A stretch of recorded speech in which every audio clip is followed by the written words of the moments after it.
মাননীয় সদস্যবৃন্দ, আসসালামু আলাইকুম। মাননীয় সদস্যবৃন্দ, দিনের কার্যসূচি অনুযায়ী এখন মাননীয় অর্থমন্ত্রী জনাব আবুল হাসান মাহমুদ আলী 2023-2024 অর্থবৎসরের সম্পূরক বাজেট এবং 2024-2025 অর্থবৎসরের বাজেট উপস্থাপন করবেন। মাননীয় অর্থমন্ত্রী জনাব আবুল হাসান মাহমুদ আলী, আপনি 2023-2024 অর্থবৎসরের সম্পূরক বাজেট এবং 2024-2025 অর্থবৎসরের বাজেট উপস্থাপনের অনুমতি প্রার্থনা করতে পারেন। মাননীয় স্পিকার, আপনাকে ধন্যবাদ।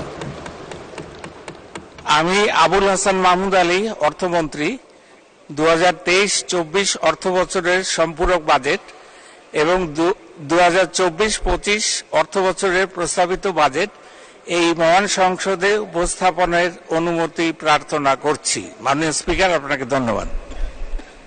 ধন্যবাদ মাননীয় মন্ত্রী, আপনাকে অনুমতি দেয়া হলো। মাননীয় অর্থমন্ত্রী, আপনি এখন বাজেট উপস্থাপন করুন।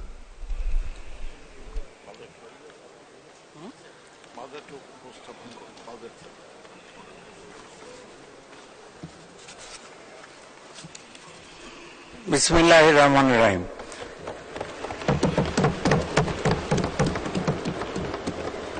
মাননীয় স্পিকার, মহান জাতীয় সংসদে 2024-25 অর্থবছরের বাজেট পেশ করার প্রাক্কালে আমি গভীর ও বিনম্র শ্রদ্ধায় স্মরণ করছি সর্বকালের সর্বশ্রেষ্ঠ বাঙালি, স্বাধীনতার মহান রূপকার, বাংলার আপামর জনসাধারণের স্বপ্নের দিশারি আমাদের জাতির পিতা বঙ্গবন্ধু শেখ মুজিবুর রহমানকে। আমি গভীর শ্রদ্ধায় স্মরণ করছি বঙ্গমাতা ও বঙ্গবন্ধু পরিবারের সকল সদস্যকে, যারা কলঙ্কময় 1975 সালের 15ই আগস্টের কালো রাত্রিতে আমাদের সার্বভৌমত্বের বিরুদ্ধে ষড়যন্ত্রের নৃশংস ছোবলে শহীদ হয়েছেন। শ্রদ্ধাবনত চিত্তে স্মরণ করছি কেন্দ্রীয় জেলখানায় শহীদ হওয়া বঙ্গবন্ধুর সুযোগ্য সহচর জাতীয় চার নেতাকে। গভীর ভালোবাসা এবং শ্রদ্ধায় আরও স্মরণ করছি সেই সকল অকুতোভয় বীর মুক্তিযোদ্ধাদেরকে, যারা বিনা দ্বিধায় হাতে তুলে নিয়েছিলেন অস্ত্র, লড়াই করেছেন, অসীম সাহসে জীবন দিয়েছেন এদেশের মানুষের মুখে হাসি ফোটাবেন বলে। মহান আল্লাহ রাব্বুল আলামিনের কাছে আমি তাদের সকলের আত্মার মাগফিরাত কামনা করছি। সুগভীর শ্রদ্ধায় স্মরণ করছি 71 সালে নির্যাতিতা মা বোনদের, যারা আমাদের স্বাধীনতা অর্জনের জন্য সর্বোচ্চ ত্যাগ স্বীকার করেছেন। মাননীয় স্পিকার, বাজেট বক্তৃতা দীর্ঘ হওয়ায় এর একটি সংক্ষিপ্ত সংস্করণ আমি পাঠ করছি এবং বাজেট বক্তৃতার বাকি অংশ পঠিত বলে গণ্য করার জন্য সবিনয় অনুরোধ জানাচ্ছি। জি, মাননীয় অর্থমন্ত্রী, আপনি আগে উপস্থাপন করুন, পরবর্তীতে অপঠিত অংশ পঠিত বলে গণ্য করা হবে। মাননীয় স্পিকার, বক্তৃতার বাকি অংশ বসে পাঠ করার জন্য আমি আপনার সানুগ্রহ অনুমতি প্রার্থনা করছি। জি, মাননীয় অর্থমন্ত্রী, আপনি বসে পাঠ করুন। ধন্যবাদ মাননীয় স্পিকার। সুদীর্ঘ সংগ্রাম মুখর এবং গৌরবোজ্জ্বল রাজনৈতিক জীবনে বঙ্গবন্ধুর স্বপ্ন ছিল বাংলাদেশকে বিশ্বে একটি মর্যাদাশীল রাষ্ট্র হিসেবে প্রতিষ্ঠিত করা, এদেশের মানুষকে উন্নয়নের শীর্ষবিন্দুতে পৌঁছে দেওয়া। বিনিময়ে তিনি প্রত্যাশা করেননি কিছুই। জেলে কাটিয়েছেন 4682 দিন, অমিত সাহসে উপেক্ষা করেছেন মৃত্যুর সম্ভাবনা। তার সব স্বপ্ন, সব পরিকল্পনার কেন্দ্রে ছিল এ দেশ, এ দেশের মানুষ। মাননীয় স্পিকার, বঙ্গবন্ধু এদেশের মানুষের ভাগ্য পরিবর্তনের জন্য যে কর্ম পরিকল্পনা করেছিলেন তা সমাপ্ত করার জন্য পর্যাপ্ত সময় পাননি। সোনার বাংলা বিনির্মাণের সেই অসমাপ্ত মহান কর্ম পরিকল্পনা আজ তারই সুযোগ্য কন্যা, আমাদের জাতির গর্ব মাননীয় প্রধানমন্ত্রী শেখ হাসিনার বলিষ্ঠ নেতৃত্বে পূরণ হওয়ার দিকে এগিয়ে চলেছে। বিগত 1.5 দশকে বাংলাদেশের সামাজিক, আর্থিক, ভৌত অবকাঠামো, তথ্য যোগাযোগ প্রযুক্তি, মানব সম্পদ, স্বাস্থ্য, বিজ্ঞান সহ সকল ক্ষেত্রে যে অভূতপূর্ব উন্নয়ন সংঘটিত হয়েছে তা স্মার্ট বাংলাদেশ বিনির্মাণের ভিত রচনা করেছে। 2009 সাল থেকে বিগত 15 বছরে আমাদের এই অগ্রযাত্রার একটি সংক্ষিপ্ত চিত্র আপনার মাধ্যমে সর্বসাধারণের অবগতির জন্য উপস্থাপন করছি। গত 1.5 দশকে মোট দেশজ উৎপাদন বা জিডিপির গড় প্রবৃদ্ধি হয়েছে 6.7% বেশি। দারিদ্র্যের হার 18.7% এবং অতি দারিদ্র্যের হার 5.6% নেমে এসছে। বিদ্যুৎ খাতে উৎপাদন সক্ষমতা 6 গুণ বৃদ্ধি পেয়ে দাঁড়িয়েছে 30,277 মেগাওয়াটে। সরকারি হাসপাতালের শয্যা সংখ্যা দ্বিগুণ বৃদ্ধি পেয়ে 71,000 এবং সরকারি ডাক্তারের সংখ্যা 3 গুণ বৃদ্ধি পেয়ে 30,273 জনের দাঁড়িয়েছে। কমিউনিটি ক্লিনিক নির্মাণ করা হয়েছে 14,311টি। সাক্ষরতার হার 45% থেকে 76.8%। প্রাথমিক শিক্ষায় মেয়েদের অংশগ্রহণ 54% থেকে 98.9% এবং কারিগরি শিক্ষায় ভর্তির হার 0.8% থেকে 17.88% উন্নীত হয়েছে। মহাসড়কের পরিমাণ প্রায় 3 গুণ বৃদ্ধি পেয়ে 32,678 কিলোমিটারে এবং গ্রামীণ সড়ক প্রায় 76 গুণ বৃদ্ধি পেয়ে 2,37,496 কিলোমিটারে উন্নীত হয়েছে। নির্মিত হয়েছে Padma bridge, metro rail, Bangabandhu tunnel ইত্যাদি গর্ব করার অবকাঠামো। মোট রেলপথ 2,356 কিলোমিটার থেকে 1.5 গুণ বৃদ্ধি পেয়ে হয়েছে 6,486 কিলোমিটার। ইন্টারনেট ব্যবহারকারীর সংখ্যা মোট জনগোষ্ঠীর 0.23% থেকে বৃদ্ধি পেয়ে 78.55% উন্নীত হয়েছে। মাননীয় স্পিকার, জাতির পিতা বঙ্গবন্ধু শেখ মুজিবুর রহমান 1974 সালে জাতিসংঘ 29তম সাধারণ পরিষদে বলেছিলেন, কোট, আমরা এমন একটি বিশ্বের দিকে তাকিয়ে আছি মানবতা যেখানে বিজ্ঞান ও প্রযুক্তিতে বিস্ময়কর অগ্রগতির যুগে দুর্দান্ত সাফল্য অর্জন করতে সক্ষম। পৃথিবীর সকল সম্পদ ও প্রযুক্তিগত জ্ঞানের সুষম বন্টনের মাধ্যমে এমন কল্যাণের দ্বার উন্মোচিত হবে যেখানে প্রতিটি মানুষের সুখী ও সম্মানজনক জীবনের ন্যূনতম নিশ্চয়তা থাকবে, আনকোট। জাতির পিতার এই দর্শন হৃদয়ে ধারণ করে স্বপ্নের স্মার্ট বাংলাদেশ গড়ার লক্ষ্যে আমরা এখন থেকেই সুচিন্তিত কর্মপরিকল্পনা বাস্তবায়নে হাত দিয়েছি। মাননীয় স্পিকার, স্মার্ট বাংলাদেশ উন্নয়ন দৃশ্যমান, বাড়বে এবার কর্মসংস্থান। এই দর্শনকে কেন্দ্র করে 2024 সালে পঞ্চমবারের মতো মাননীয় প্রধানমন্ত্রীর নেতৃত্বে বাংলাদেশ আওয়ামী লীগ সরকার গঠন করেছে। আমাদের সরকারের বিগত মেয়াদসমূহে ডিজিটাল বাংলাদেশের যে শক্ত ভিত রচিত হয়েছে তার উপর নির্ভর করে আমাদের ভবিষ্যৎ প্রজন্মের জন্য স্মার্ট সমৃদ্ধ একটি দেশ গড়া এখন আমাদের প্রধান লক্ষ্য।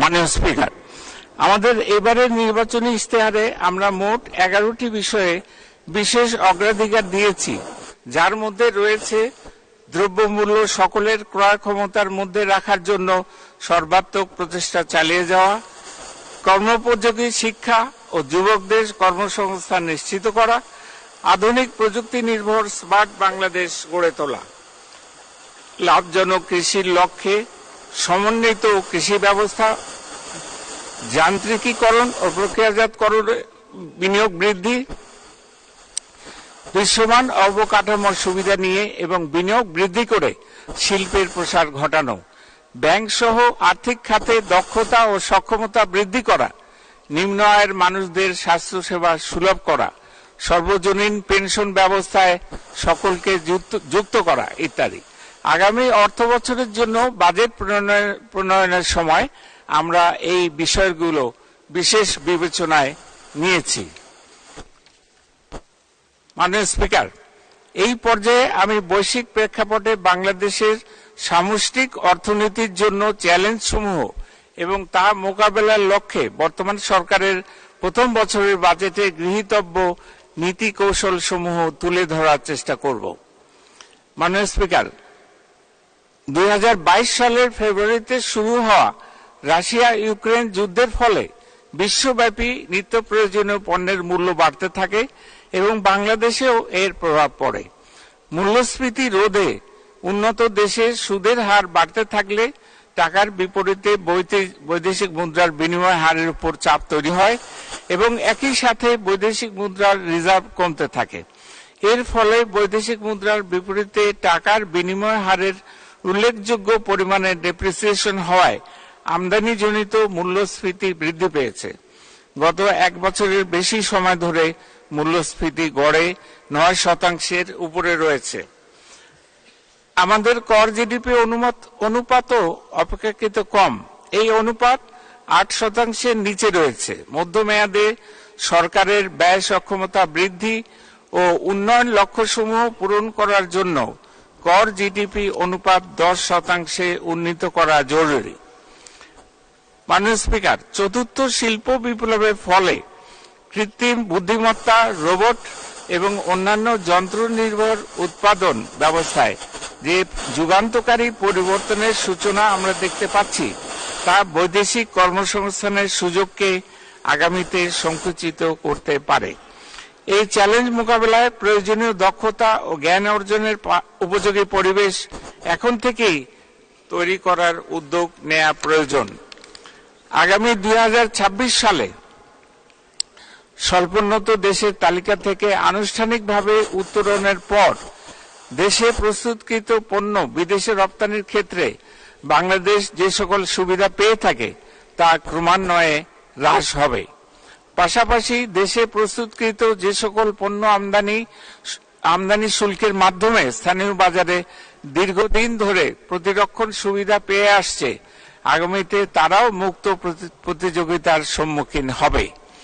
পরিবর্তিত এই বাস্তবতায় স্থানীয় শিল্পকে নিজেদের দক্ষতা ও কৌশল দিয়েই বহির্বিশ্বের সাথে প্রতিযোগিতা করে টিকে থাকতে হবে। মাননীয় স্পিকার, মূল্যস্ফীতির হার কমিয়ে আনার লক্ষ্যে সংকোচনমূলক মুদ্রানীতি অনুসরণ করা হচ্ছে এবং রাজস্ব নীতিতেও সহায়ক নীতি কৌশল অবলম্বন করা হচ্ছে।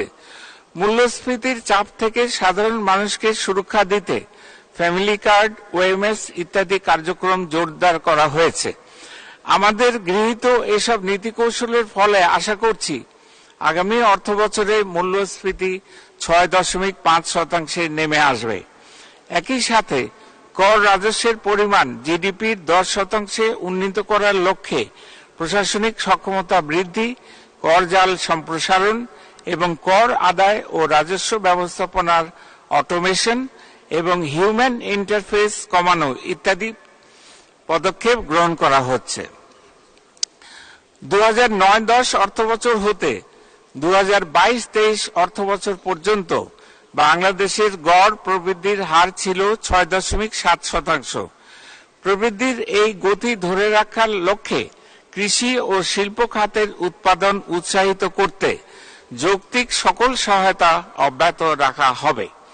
পাশাপাশি গুরুত্বপূর্ণ অবকাঠামো প্রকল্পসমূহের যথাযথ বাস্তবায়ন এবং রপ্তানি ও প্রবাস আয় বৃদ্ধির লক্ষ্যে সুনির্দিষ্ট কর্মপরিকল্পনা গ্রহণ করা হবে। আশা করছি আমাদের গৃহীত এ সকল নীতি কৌশলের ফলে আগামী অর্থবছরে 6.7% জিডিপি প্রবৃদ্ধি অর্জিত হবে এবং মধ্যমেয়াদে তা বৃদ্ধি পেয়ে 7.25% পৌঁছাবে।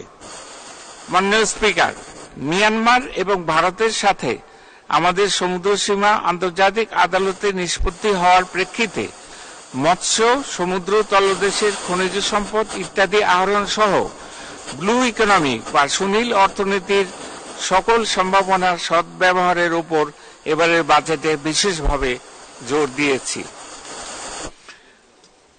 মাননীয় স্পিকার, এই পর্যায়ে আমি চলমান 2023-24 অর্থবছরের সম্পূরক বাজেট এবং আগামী 2024-25 অর্থবছরের বাজেট মহান জাতীয় সংসদে পেশ করছি। আগামী অর্থবছরের বাজেট প্রণয়নের পূর্বে আমি অর্থনীতিবিদ, সাংবাদিক, সুশীল সমাজের প্রতিনিধি এবং মাননীয় সংসদ সদস্যবৃন্দ সহ সমাজের সকল স্তরের প্রতিনিধিদের সঙ্গে আলোচনা করেছি এবং তাদের মূল্যবান মতামত বাজেটে যথাসম্ভব প্রতিফলনের চেষ্টা করেছি। মাননীয় স্পিকার, চলতি অর্থবছরের সংশোধিত বাজেটের একটি সংক্ষিপ্ত বিবরণী পরিশিষ্ট ক সারণী ৩ হিসেবে সংযুক্ত করা হয়েছে। 2023-24 অর্থবছরের সম্পূরক বাজেটে রাজস্ব আহরণের লক্ষ্যমাত্রা মূল বাজেট হতে 22,000 কোটি টাকা হ্রাস করে 4,78,000 কোটি টাকা রাখার প্রস্তাব করছি।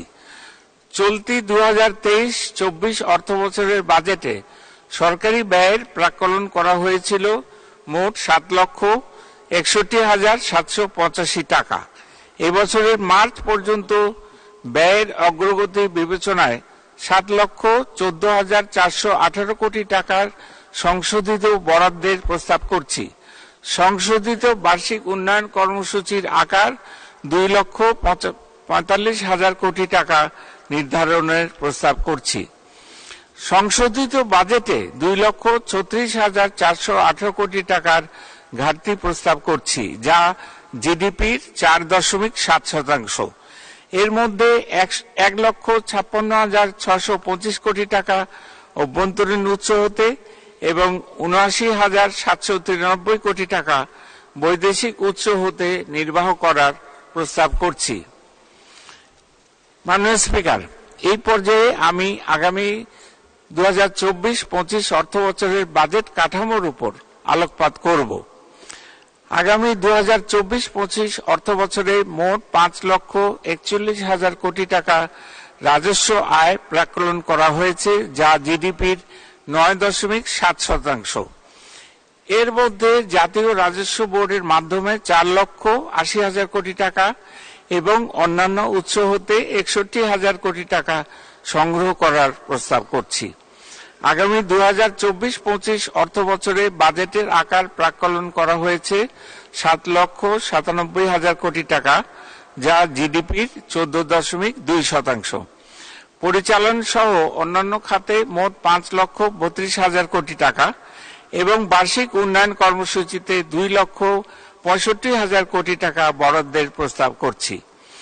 আগামী 2024-25 অর্থবছরে সামাজিক অবকাঠামো, ভৌত অবকাঠামো এবং সাধারণ সেবা খাত এই তিনটি অংশে বিভক্ত আমাদের সামগ্রিক ব্যয়ের কাঠামো পরিশিষ্ট ক এর সারণী 6 উপস্থাপন করা হয়েছে। 2024-25 অর্থবছরের প্রস্তাবিত বাজেটে ঘাটতির পরিমাণ দাঁড়াবে 2,56,000 কোটি টাকা, যা জিডিপির 4.6%। এই হার গত বাজেটে ছিল 5.2%। প্রস্তাবিত বাজেটে মোট ঘাটতির মধ্যে 1,60,900 কোটি টাকা অভ্যন্তরীণ উৎস হতে এবং 95,100 কোটি টাকা বৈদেশিক অর্থ হতে নির্বাহ করার জন্য প্রস্তাব পেশ করছি। মাননীয় স্পিকার, 2041 সালের মধ্যে উন্নত, সমৃদ্ধ, স্মার্ট বাংলাদেশ গড়ার স্বপ্ন সফল করতে হলে আমাদের ভবিষ্যৎ প্রজন্মকে বিজ্ঞান, প্রযুক্তি ও কারিগরি শিক্ষায় উপযুক্তভাবে গড়ে তুলতে হবে। এই প্রেক্ষাপটে বিজ্ঞান ভিত্তিক, প্রযুক্তি নির্ভর, দক্ষতা বর্ধক ও সৃজনশীলতা বিকাশে সহায়ক শিক্ষার পরিবেশ তৈরি এবং কর্মোপযোগী শিক্ষা ও যুবকদের কর্মসংস্থান নিশ্চিতকরণকে আমাদের এবারের নির্বাচনী ইশতেহারে অন্যতম বিশেষ অগ্রাধিকার হিসেবে চিহ্নিত করা হয়েছে। মাননীয় স্পিকার, শিক্ষার মান নিশ্চিতকরণে এবং শিক্ষক শিক্ষার্থী অনুপাত বৃদ্ধি করার লক্ষ্যে 2009 থেকে 2023 সাল পর্যন্ত 2,38,579 জন শিক্ষক নিয়োগ করা হয়েছে এবং সহকারী শিক্ষকের 26,366টি নতুন পদ সৃষ্টি করা হয়েছে। শিক্ষার প্রধান উপকরণ বই, যাতে শিক্ষার্থীরা বছরের শুরুতেই পায়, সে লক্ষ্যে 2010 সাল থেকে প্রতি বছর প্রাথমিক স্তরের শিশুদের 1 জানুয়ারি বই উৎসবের মাধ্যমে বিনামূল্যে পাঠ্যপুস্তক প্রদান করা হচ্ছে। প্রাথমিক শিক্ষার স্তরে শিশুদের ঝরে পড়া রোধ করতে শতভাগ শিক্ষার্থীকে ইএফটির মাধ্যমে উপবৃত্তি প্রদান করা হচ্ছে। সরকারের সুচিন্তিত নীতির ফলে প্রাথমিক শিক্ষায় নিট ভর্তির হার 2009 সালের 90.8% থেকে বৃদ্ধি পেয়ে 2022 সালে 97.56% দাঁড়িয়েছে। স্কুলে বিশেষ চাহিদা সম্পন্ন শিশুদের জন্য হুইল চেয়ার, ক্রাচ, শ্রবণ যন্ত্র ইত্যাদি ক্রয় ও বিতরণ করা হচ্ছে এবং তাদের শ্রেণীকক্ষে প্রবেশের সুবিধার্থে প্রাথমিক বিদ্যালয়সমূহে র্যাম্প নির্মাণ করা হচ্ছে। মাননীয় স্পিকার, শিশুদের প্রযুক্তি ব্যবহারের সাথে অভ্যস্ত করে তুলতে সরকারি প্রাথমিক বিদ্যালয়ে প্রায় 1 লক্ষের অধিক ল্যাপটপ, মাল্টিমিডিয়া প্রজেক্টর, ইন্টারনেট সহ সাউন্ড সিস্টেম সরবরাহ করে মাল্টিমিডিয়া ক্লাসরুম চালু করা হয়েছে। তাছাড়া প্রতিটি উপজেলায় একটি করে বিদ্যালয়ে অত্যাধুনিক ডিজিটাল ক্লাসরুম ও ভাষা ল্যাব স্থাপনের কার্যক্রম গ্রহণ করা হয়েছে।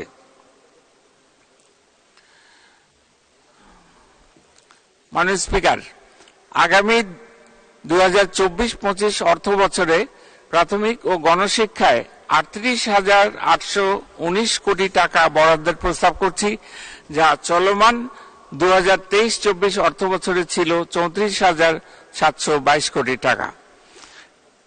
মাননীয় স্পিকার, মাধ্যমিক পর্যায়ে ভর্তির হার 71.8% উন্নীত হয়েছে। স্মার্ট বাংলাদেশ গড়ার লক্ষ্যে 2023 শিক্ষাবর্ষ হতে বিজ্ঞান ভিত্তিক যুগোপযোগী ও বাস্তবমুখী নতুন শিক্ষা কারিকুলাম প্রণয়ন করা হয়েছে।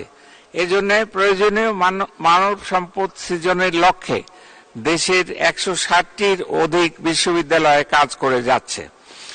মাধ্যমিক পর্যায়ের শিক্ষার্থীদের বিজ্ঞান শিক্ষার প্রতি আগ্রহ বৃদ্ধির লক্ষ্যে 20,000 শিক্ষা প্রতিষ্ঠানে বিজ্ঞান সরঞ্জামাদি এবং 30,000 শিক্ষা প্রতিষ্ঠানে শিক্ষা উপকরণ সরবরাহ করা হয়েছে। প্রধানমন্ত্রী শিক্ষা সহায়তা ট্রাস্টের আওতায় পরিচালিত সমন্বিত উপবৃত্তি কর্মসূচির মাধ্যমে গত বছরে মোট 1,55,29,799 জন দরিদ্র ও মেধাবী শিক্ষার্থীর মাঝে অর্থ বিতরণ করা হয়েছে।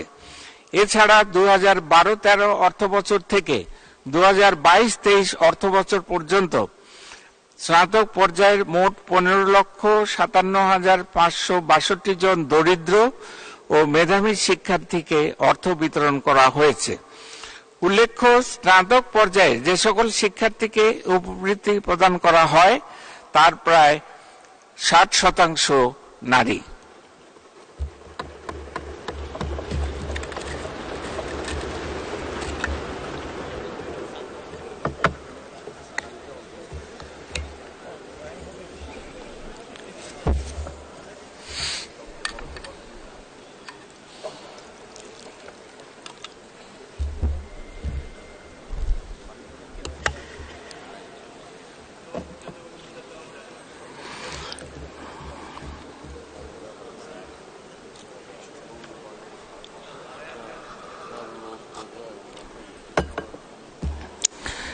মাননীয় স্পিকার, আগামী 2024-25 অর্থ বছরে মাধ্যমিক ও উচ্চশিক্ষায় 44,108 কোটি টাকা বরাদ্দের প্রস্তাব করছি, যা চলমান 2023-24 অর্থ বছরে ছিল 42,839 কোটি টাকা।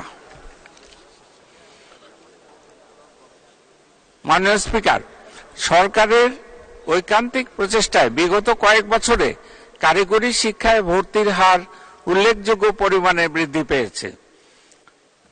2010 সালে কারিগরি শিক্ষায় ভর্তির হার ছিল মাত্র 1%, যা 2022 সালে 18.17% উন্নীত হয়েছে।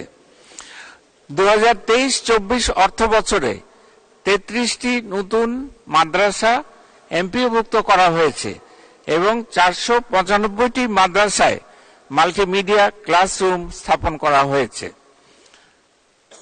মাননীয় স্পিকার, কারিগরি ও মাদ্রাসা শিক্ষা বিভাগের জন্য 2024-25 অর্থ বছরে 11,783 কোটি টাকা বরাদ্দের প্রস্তাব করছি, যা 2023-24 অর্থ বছরে ছিল 10,602 কোটি টাকা।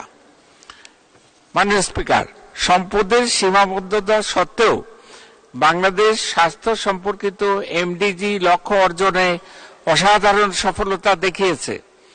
মাতৃ মৃত্যুর হার 2007 সালে ছিল প্রতি লক্ষে 351, যা বর্তমানে হ্রাস পেয়ে 136 হয়েছে।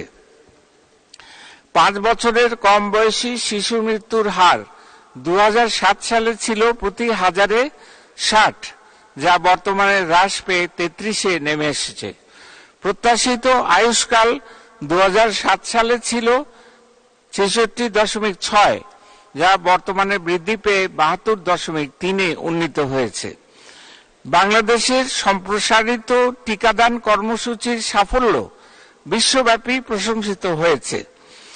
1 বছর বয়সের নিচের শিশুর পূর্ণ টিকা প্রাপ্তির হার 75% থেকে 94%-এ উন্নীত হয়েছে। স্বাস্থ্য ঝুঁকি মোকাবেলায় 2000 কোটি টাকার বিশেষ বরাদ্দের প্রস্তাব করছি। পাশাপাশি চিকিৎসা বিজ্ঞানের মৌলিক ও প্রায়োগিক গবেষণার গুরুত্ব বিবেচনায় সমন্বিত স্বাস্থ্য বিজ্ঞান গবেষণা ও উন্নয়ন তহবিলে 100 কোটি টাকা বরাদ্দের প্রস্তাব করছি। মাননীয় স্পিকার, জাতির পিতা বঙ্গবন্ধু শেখ মুজিবুর রহমান স্বাস্থ্যসেবা খাতকে গ্রামীণ জনগণের দোরগোড়ায় পৌঁছে দেওয়ার যে উদ্যোগ গ্রহণ করেছিলেন, মাননীয় প্রধানমন্ত্রী তা বাস্তবায়নের লক্ষ্যে কমিউনিটি ক্লিনিক প্রবর্তন করেন।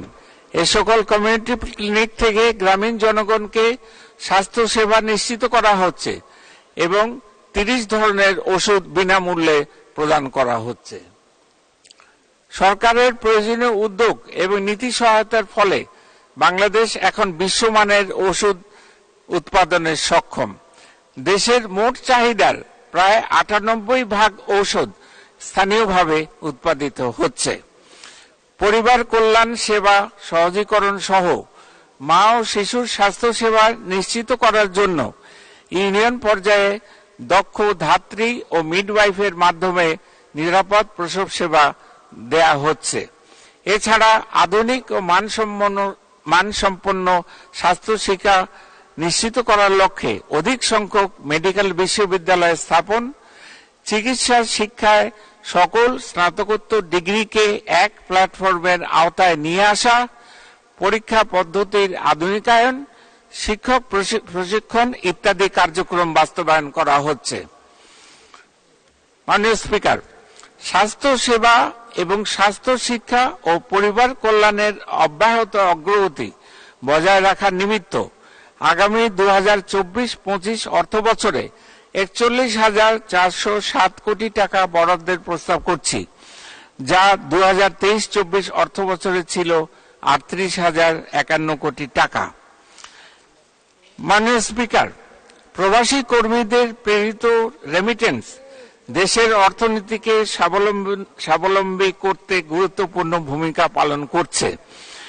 2009-10 অর্থ বছরে প্রবাস আয়ের পরিমাণ ছিল $10.99 বিলিয়ন, যা 2022-23 অর্থ বছরে দ্বিগুণ হয়ে $21.61 বিলিয়ন উন্নীত হয়েছে। বিদেশ ফেরত কর্মীদের সহজ শর্তে ঋণ প্রদানের জন্য প্রবাসী কল্যাণ ব্যাংকের অনুকূলে সরকার 500 কোটি টাকার বরাদ্দ প্রদান করেছে। কর্মক্ষেত্রে আহত হওয়ার ঝুঁকি হতে সুরক্ষার জন্য employment injury insurance scheme pilot ভিত্তিতে চালু করা হয়েছে। শোভন কর্মপরিবেশ নিশ্চিতকরণের লক্ষ্যে 2024-25 অর্থ বছরে তৈরি পোশাক সেক্টরে 1,550টি কারখানার কমপ্লায়েন্স নিশ্চিতকরণের লক্ষ্যমাত্রা নির্ধারণ করা হয়েছে।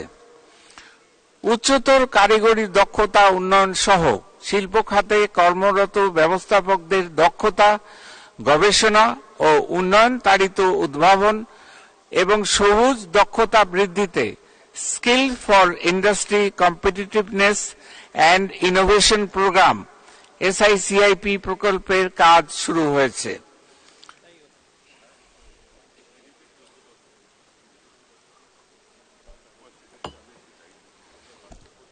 মাননীয় স্পিকার, জাতির পিতা বঙ্গবন্ধু শেখ মুজিবুর রহমান বলেছেন, খাদ্যের জন্য অন্যের উপর নির্ভর করলে চলবে না, আমাদের নিজেদের প্রয়োজনীয় খাদ্য আমাদেরই উৎপাদন করতে হবে, কৃষকদের বাঁচাতে হবে, উৎপাদন বাড়াতে হবে, তা না হলে বাংলাকে বাঁচাতে পারবেন না।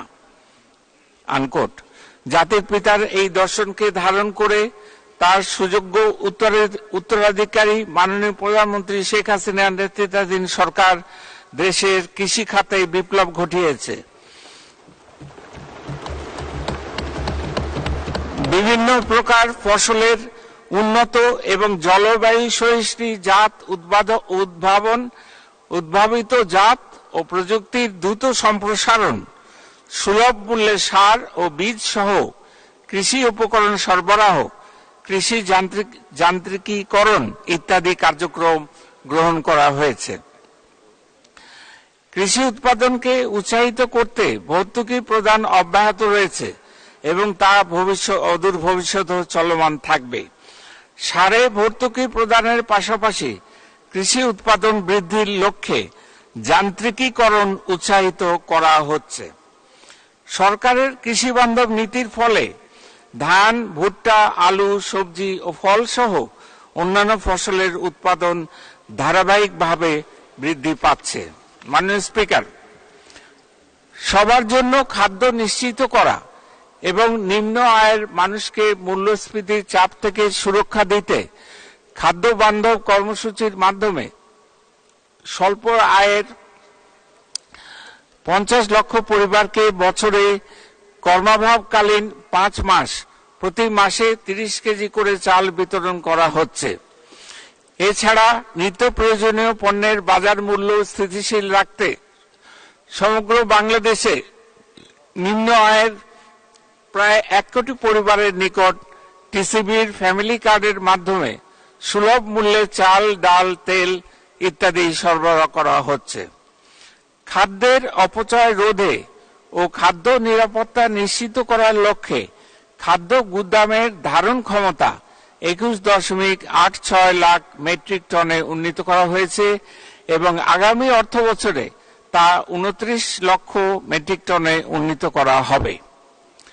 সময় উপযোগী পরিকল্পনা গ্রহণ ও বাস্তবায়নের ফলে বাংলাদেশ অভ্যন্তরীণ মুক্ত জলাশয়ে মাছ উৎপাদনে তৃতীয় এবং বদ্ধ জলাশয়ে চাষকৃত মাছ উৎপাদনে 5ম স্থানে বাংলাদেশ রয়েছে। ইলিশ উৎপাদনকারী দেশসমূহের মধ্যে বাংলাদেশের অবস্থান প্রথম। জেলেদের সুরক্ষায় তাদের কর্মহীন সময়ে খাদ্য সহায়তা দেওয়া হচ্ছে।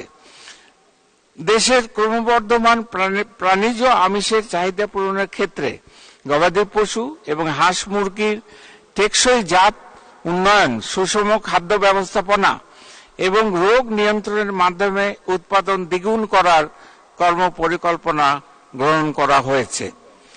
শেখ হাসিনার উপহার প্রাণীর পাশেই ডাক্তার, এই নীতি সামনে রেখে প্রাণী চিকিৎসা সেবা খামারের দোরগোড়ায় পৌঁছে দেওয়ার জন্য 360টি উপজেলায় মোবাইল ভেটেরিনারি ক্লিনিক চালু করা হয়েছে। মাননীয় স্পিকার, কৃষি খাত সহ মৎস্য ও প্রাণী সম্পদের উন্নয়ন এবং খাদ্য নিরাপত্তা নিশ্চিত করার লক্ষ্যে আগামী 2024-25 অর্থ বছরে 38,259 কোটি টাকা বরাদ্দের প্রস্তাব করছি। 2023-24 অর্থ বছরে এই বাবদ বরাদ্দ ছিল 35,880 কোটি টাকা।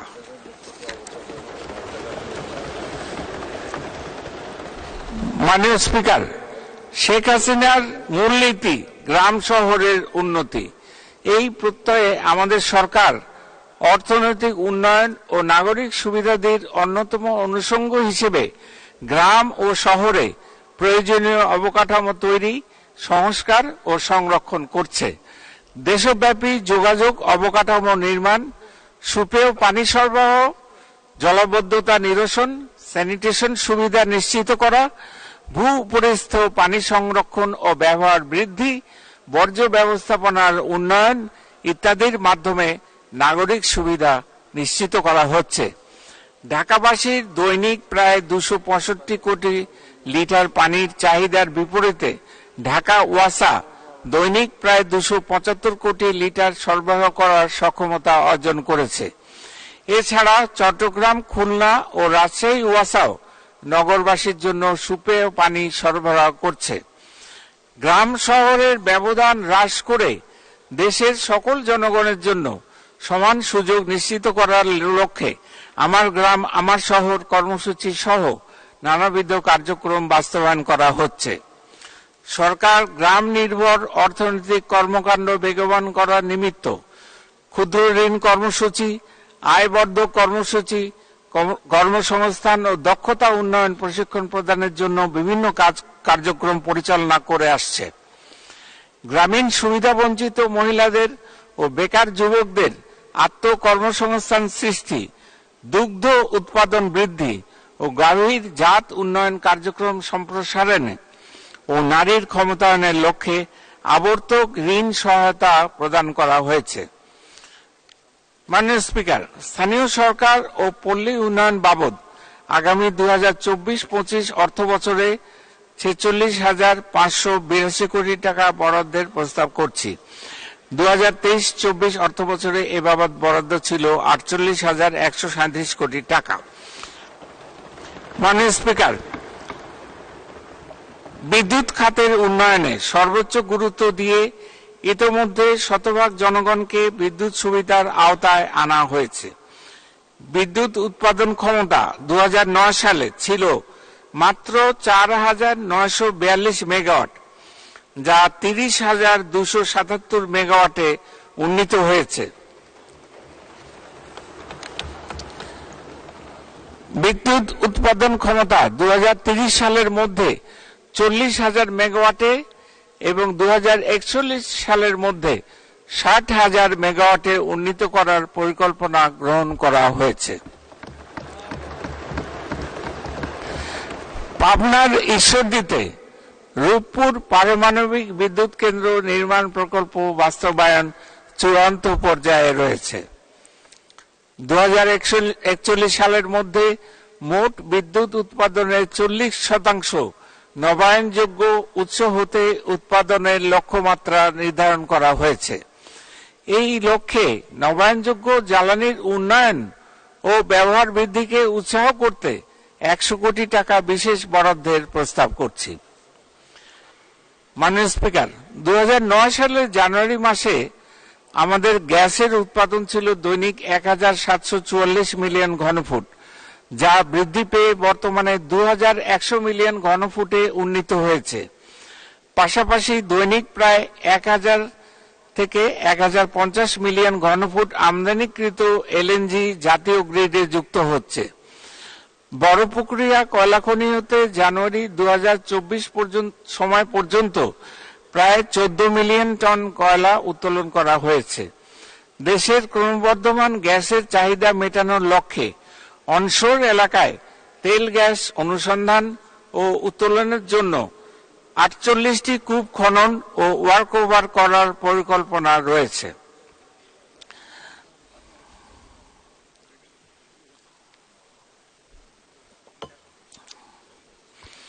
সামুদ্রিক খনিজ ও অন্যান্য সম্পদের আহরণ এবং এর সুষ্ঠু ব্যবহারের গুরুত্ব বিবেচনায় সুনীল অর্থনীতি খাতে গবেষণা ও উন্নয়ন কার্যক্রমের জন্য 100 কোটি টাকা বরাদ্দের প্রস্তাব করছি। Bangladesh offshore model production sharing contract 2023 প্রণয়ন করা হয়েছে।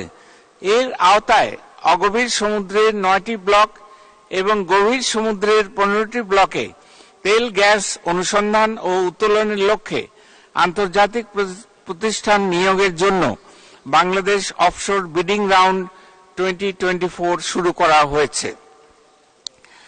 দেশের জ্বালানি তেলের চাহিদা পূরণ করার লক্ষ্যে ইস্টার্ন রিফাইনারি লিমিটেডের পরিশোধন ক্ষমতা 15 লক্ষ মেট্রিক টন হতে বৃদ্ধি করে 45 লক্ষ মেট্রিক টনে উন্নীত করার জন্য ইআরএল ইউনিট 2 প্রকল্প গ্রহণ করা হয়েছে। মাননীয় স্পিকার, বিদ্যুৎ ও জ্বালানি খাতের গুরুত্ব বিবেচনায় এই খাতে 2024-25 অর্থ বছরে 30,317 কোটি টাকা বরাদ্দের প্রস্তাব করছি। 2023-24 অর্থ বছরে এই খাতে বরাদ্দ ছিল 34,819 কোটি টাকা।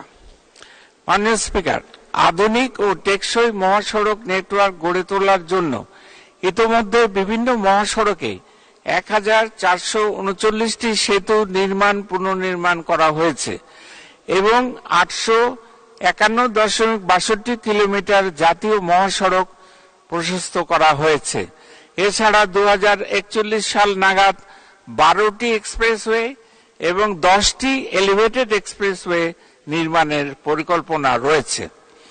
ঢাকা মহানগরী ও তৎসংলগ্ন পার্শ্ববর্তী এলাকার যানজট নিরসনে ও পরিবেশ উন্নয়নে 6টি মেট্রো রেলের সমন্বয়ে একটি শক্তিশালী নেটওয়ার্ক গড়ে তোলা হচ্ছে। ইতিমধ্যে এমআরটি লাইন 6 উত্তরা হতে মতিঝিল পর্যন্ত চালু করা হয়েছে, যা দ্রুতগামী, দূষণমুক্ত, সময় সাশ্রয়ী, অত্যাধুনিক নগর পরিবহন হিসেবে নারী পুরুষ সকলের কাছে বিপুলভাবে সমাদৃত হয়েছে। পদ্মা সেতুর মাধ্যমে দক্ষিণ পশ্চিমাঞ্চলের সঙ্গে দেশের অন্যান্য অঞ্চল, বিশেষ করে উত্তর মধ্যাঞ্চলের সংযোগ সৃষ্টি হওয়ায় দক্ষিণাঞ্চলে ব্যাপক কর্মচাঞ্চল্য সৃষ্টি হয়েছে। এছাড়া চট্টগ্রাম শহরে কর্ণফুলী নদীর তলদেশে নির্মিত বঙ্গবন্ধু শেখ মুজিবুর রহমান টানেল যান চলাচলের জন্য উন্মুক্ত করে দেওয়া হয়েছে। ঢাকা শহরের যানজট নিরসনের লক্ষ্যে একাধিক এলিভেটেড এক্সপ্রেসওয়ে নির্মাণ কাজ চলমান রয়েছে।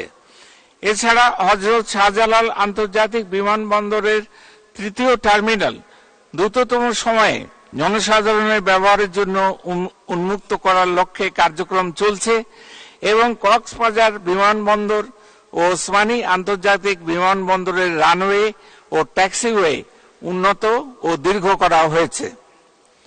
খুলনা হতে মংলা সমুদ্র বন্দর পর্যন্ত 64.75 কিলোমিটার ব্রডগেজ রেলওয়ে লাইন নির্মাণ শেষে উদ্বোধন করা হয়েছে। ঢাকা হতে কক্সবাজার নতুন রেল যোগাযোগ চালু হওয়ায় উক্ত সেকশনটি ট্রান্স এশিয়ান রেলওয়ে এবং উপ আঞ্চলিক করিডোরের একটি বড় অংশ হিসেবে কাজ করার সম্ভাবনা তৈরি হয়েছে। দেশের 3য় সমুদ্র বন্দর পায়রায় সীমিত আকারে কার্যক্রম শুরু হয়েছে। বর্তমানে 10.5 মিটার ড্রাফট বিশিষ্ট 50,000 মেট্রিক টন ধারণ ক্ষমতা সম্পন্ন জাহাজ এই বন্দরে চলাচল করছে। এছাড়া মাতারবাড়ি গভীর সমুদ্র বন্দর উন্নয়ন প্রকল্পের কার্যক্রম দ্রুত গতিতে এগিয়ে চলছে। মাননীয় স্পিকার, দেশের ব্যবসা বাণিজ্য, সরবরাহ ব্যবস্থা ইত্যাদির গুরুত্ব বিবেচনায় যোগাযোগ অবকাঠামো উন্নয়ন বাবদ আগামী 2024-25 অর্থ বছরে 80,498 কোটি টাকা বরাদ্দ প্রদানের প্রস্তাব করছি। বর্তমান 2023-24 অর্থ বছরে এই খাতে 85,191 কোটি টাকা বরাদ্দ ছিল।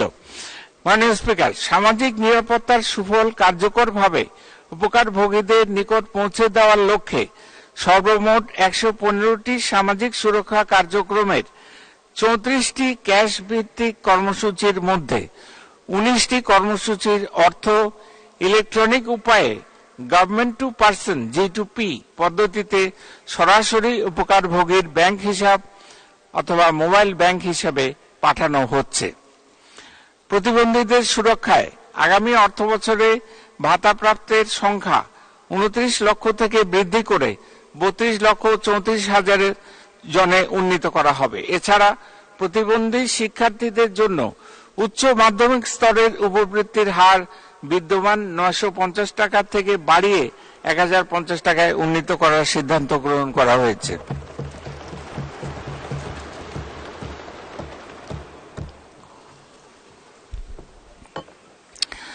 মা ও শিশু সহায়তা কার্যক্রমের আওতা আরও বিস্তৃত করার লক্ষ্যে আগামী অর্থ বছরে উপকারভোগীর সংখ্যা 15,04,800 জন হতে 16,55,280 জনে উন্নীতকরণের সিদ্ধান্ত গ্রহণ করা হয়েছে।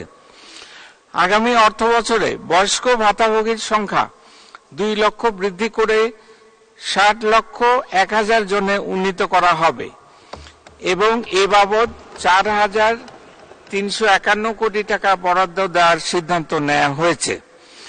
এছাড়া ভাতাপ্রাপ্ত বিধবা ও স্বামী নিগৃহীতা মহিলার সংখ্যা বিদ্যমান 25,75,000 জন থেকে বৃদ্ধি করে 27,75,000 জনে উন্নীত করার সিদ্ধান্ত নেওয়া হয়েছে।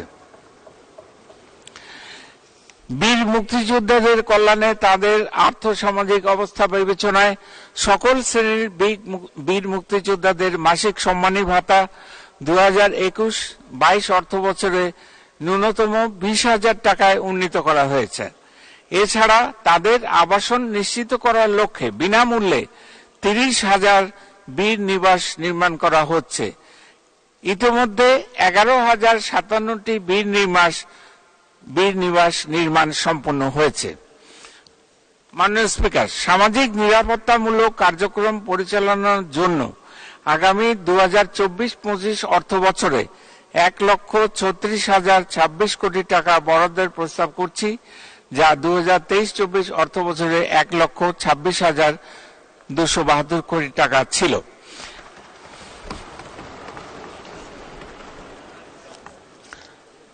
মাননীয় স্পিকার, টেকসই অর্থনীতি গড়ে তুলতে শিল্প পণ্যের বৈচিত্র্য বৃদ্ধির উদ্যোগ নেওয়া হয়েছে। বেসরকারি খাতকে গতিশীল করতে উৎপাদন প্রযুক্তি এবং পণ্যের গুণগত মান উন্নয়ন, নতুন পণ্য উদ্ভাবন, আন্তর্জাতিক সহযোগিতা বৃদ্ধি এবং প্রযুক্তির উৎকর্ষ সাধনের লক্ষ্যে আমরা কাজ করছি এবং বেসরকারি খাতের শিল্প উদ্যোগকে প্রয়োজনীয় সহায়তা প্রদান করছি। ইউরিয়া সারের ক্ষেত্রে আমদানি নির্ভরতা কমানোর লক্ষ্যে শাহজালাল ফার্টিলাইজার কারখানা এবং ঘোড়াশাল পলাশ ইউরিয়া সার কারখানা চালু করা হয়েছে। কুটির, ক্ষুদ্র, ছোট ও মাঝারি শিল্পের উন্নয়নে সরকার সহজ শর্তে ঋণ প্রদান, পুনঃ অর্থায়ন, অবকাঠামো উন্নয়ন ও বিনামূল্যে প্রশিক্ষণ প্রদান করছে। দেশের অন্যতম সম্ভাবনাময় ও রপ্তানিমুখী ঔষধ শিল্পের কাঁচামাল উৎপাদনের লক্ষ্যে মুন্সিগঞ্জ জেলার গজারিয়া উপজেলায় 200 একর জমিতে অ্যাক্টিভ ফার্মাসিউটিক্যাল ইনগ্রেডিয়েন্টস এপিআই শিল্প পার্ক স্থাপন করা হয়েছে। মাননীয় স্পিকার, আগামী 2024-25 অর্থ বছরে শিল্প মন্ত্রণালয়ের জন্য 2,510 কোটি টাকার বরাদ্দের প্রস্তাব করছি। 2023-24 অর্থ বছরে এই মন্ত্রণালয়ের জন্য বরাদ্দ ছিল 3,024 কোটি টাকা। মাননীয় স্পিকার, দেশের ব্যবসা বাণিজ্য প্রসারের লক্ষ্যে আমরা এ পর্যন্ত 44টি দেশের সাথে বাণিজ্য চুক্তি সম্পাদন করেছি। বিভিন্ন দেশের সাথে এ সকল দ্বিপাক্ষিক বাণিজ্য চুক্তির পাশাপাশি আঞ্চলিক বাণিজ্য চুক্তির মাধ্যমেও রপ্তানি সম্প্রসারণে কাজ করে যাচ্ছি। রপ্তানি পণ্য ও বাজার বহুমুখীকরণে স্থানীয় শিল্পের সুষম বিকাশ, বিনিয়োগ উৎসাহিতকরণ, পণ্যের প্রতিযোগিতার সক্ষমতা বৃদ্ধির লক্ষ্যে আমরা ন্যাশনাল ট্যারিফ পলিসি 2023 প্রণয়ন করেছি এবং রপ্তানি নীতি 2024-27 খসড়া চূড়ান্ত করেছি। এছাড়া ই কমার্স, ডিজিটাল কমার্স প্রতিষ্ঠানসমূহের কার্যক্রমের স্বচ্ছতা ও জবাবদিহিতা প্রতিষ্ঠাকল্পে digital business identity DBID platform চালু করা হয়েছে। মাননীয় স্পিকার, মাননীয় প্রধানমন্ত্রী শেখ হাসিনা নারীর ক্ষমতায়ন ও সম অধিকার প্রতিষ্ঠার জন্য যে সকল পরিকল্পনা ও নীতি কৌশল গ্রহণ করেছেন তার সফল বাস্তবায়নের ফলে বাংলাদেশে জেন্ডার সমতা ও নারীর ক্ষমতায়নের ক্ষেত্রে লক্ষণীয় অগ্রগতি অর্জিত হয়েছে। গ্লোবাল জেন্ডার গ্যাপ রিপোর্ট 2023 অনুযায়ী বিশ্বের জেন্ডার বৈষম্য সূচকে 146টি দেশের মধ্যে 59তম অবস্থান বাংলাদেশ অর্জন করেছে। বেকার ও উদ্যোগী মহিলাদের আত্মকর্মসংস্থানের জন্য বিভিন্ন কর্মসূচি গ্রহণ করা হচ্ছে। দুস্থ ও অসহায় মহিলাদের জন্য ক্ষুদ্র ঋণ ও সেলাই মেশিন বিতরণ এবং নগদ অনুদান প্রদান করা হচ্ছে।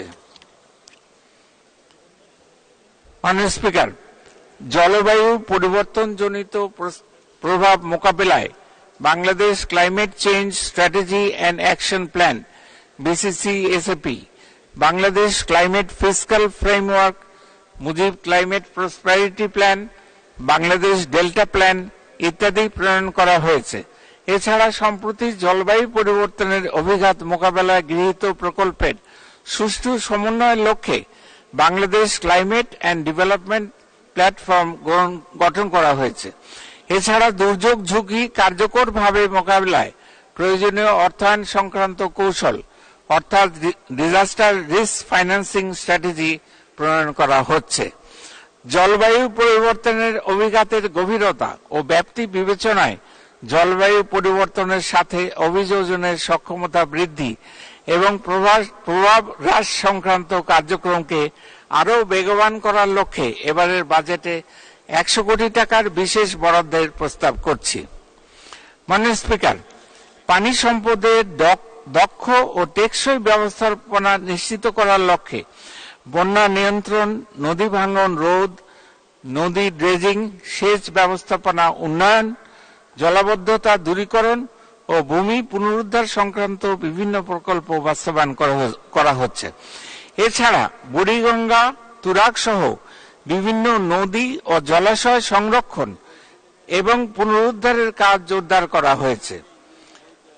মাননীয় স্পিকার, 2041 সালের মধ্যে জ্ঞান ভিত্তিক সমাজ প্রতিষ্ঠার লক্ষ্যে বিজ্ঞান ও প্রযুক্তি মন্ত্রণালয়ের বিভিন্ন প্রকল্পে 2009-10 অর্থবছর থেকে 2023-24 অর্থবছর পর্যন্ত 221 কোটি টাকা 221 কোটি 46 লক্ষ টাকার বিশেষ গবেষণা অনুদান প্রদান করা হচ্ছে। মাননীয় স্পিকার, ইন্টারনেটের মূল্য উল্লেখযোগ্য পরিমাণে হ্রাস করার ফলে ওয়েব ভিত্তিক কর্মসংস্থান ও ব্যবসার সুযোগ প্রসারিত হয়েছে। 2008 সালে প্রতি MBPS ফিক্সড ইন্টারনেট ব্যান্ডউইথের সর্বনিম্ন মূল্য ছিল 27,000 টাকা, যা বর্তমানে মাত্র 60 টাকা। স্বল্প মূল্যে উচ্চগতির ইন্টারনেট ইউনিয়ন পর্যন্ত বিস্তৃত করা হয়েছে। আইসিটি খাতে রপ্তানির পরিমাণ আগামী 5 বছরের মধ্যে $5 বিলিয়ন এবং 2041 সালের মধ্যে $50 বিলিয়ন উন্নীত করা হবে। চতুর্থ, শিল্প বিপ্লবের চ্যালেঞ্জ এবং সম্ভাবনা বিবেচনায় রেখে কৃত্রিম বুদ্ধিমত্তা, সাইবার নিরাপত্তা, রোবোটিক্স, সেমিকন্ডাক্টর, স্পেস ও জিও স্পেশাল প্রযুক্তি সহ চতুর্থ শিল্প বিপ্লবের প্রযুক্তিকে কেন্দ্র করে ফ্রন্টিয়ার টেকনোলজি ভিত্তিক গবেষণা কেন্দ্র গড়ে তোলা হবে। 2041 সালের মধ্যে উন্নত ও স্মার্ট বাংলাদেশ বিনির্মাণে তথ্য প্রযুক্তির মহাসড়ক হিসেবে দেশব্যাপী নিরবচ্ছিন্ন উচ্চ গতির ইন্টারনেট ও ট্রান্সমিশন নেটওয়ার্ক নিশ্চিতকরণের কাজ চলমান রয়েছে। এই লক্ষ্যে 5G উপযোগীকরণে BTCL এর অপটিক্যাল ফাইবার নেটওয়ার্ক উন্নয়ন প্রকল্পের মাধ্যমে নেটওয়ার্ক উন্নতকরণ ও সম্প্রসারণ করা হচ্ছে। মাননীয় স্পিকার, 1997 সাল হতে এ পর্যন্ত আশ্রয়ন ও গুচ্ছগ্রাম প্রকল্প এবং দুর্যোগ ব্যবস্থাপনা ও ত্রাণ মন্ত্রণালয়ের অধীনে মোট 5,78,312টি ভূমিহীন ও গৃহহীন পরিবারকে পুনর্বাসন করা হয়েছে। আবাসন সুবিধা নিশ্চিত করার মাধ্যমে ভূমিহীন, গৃহহীন, ছিন্নমূল ও অসহায় মানুষের দারিদ্র্য বিমোচনে মাননীয় প্রধানমন্ত্রীর এই উদ্যোগ অন্তর্ভুক্তিমূলক উন্নয়নের শেখ হাসিনা মডেল হিসেবে পরিচিতি পেয়েছে।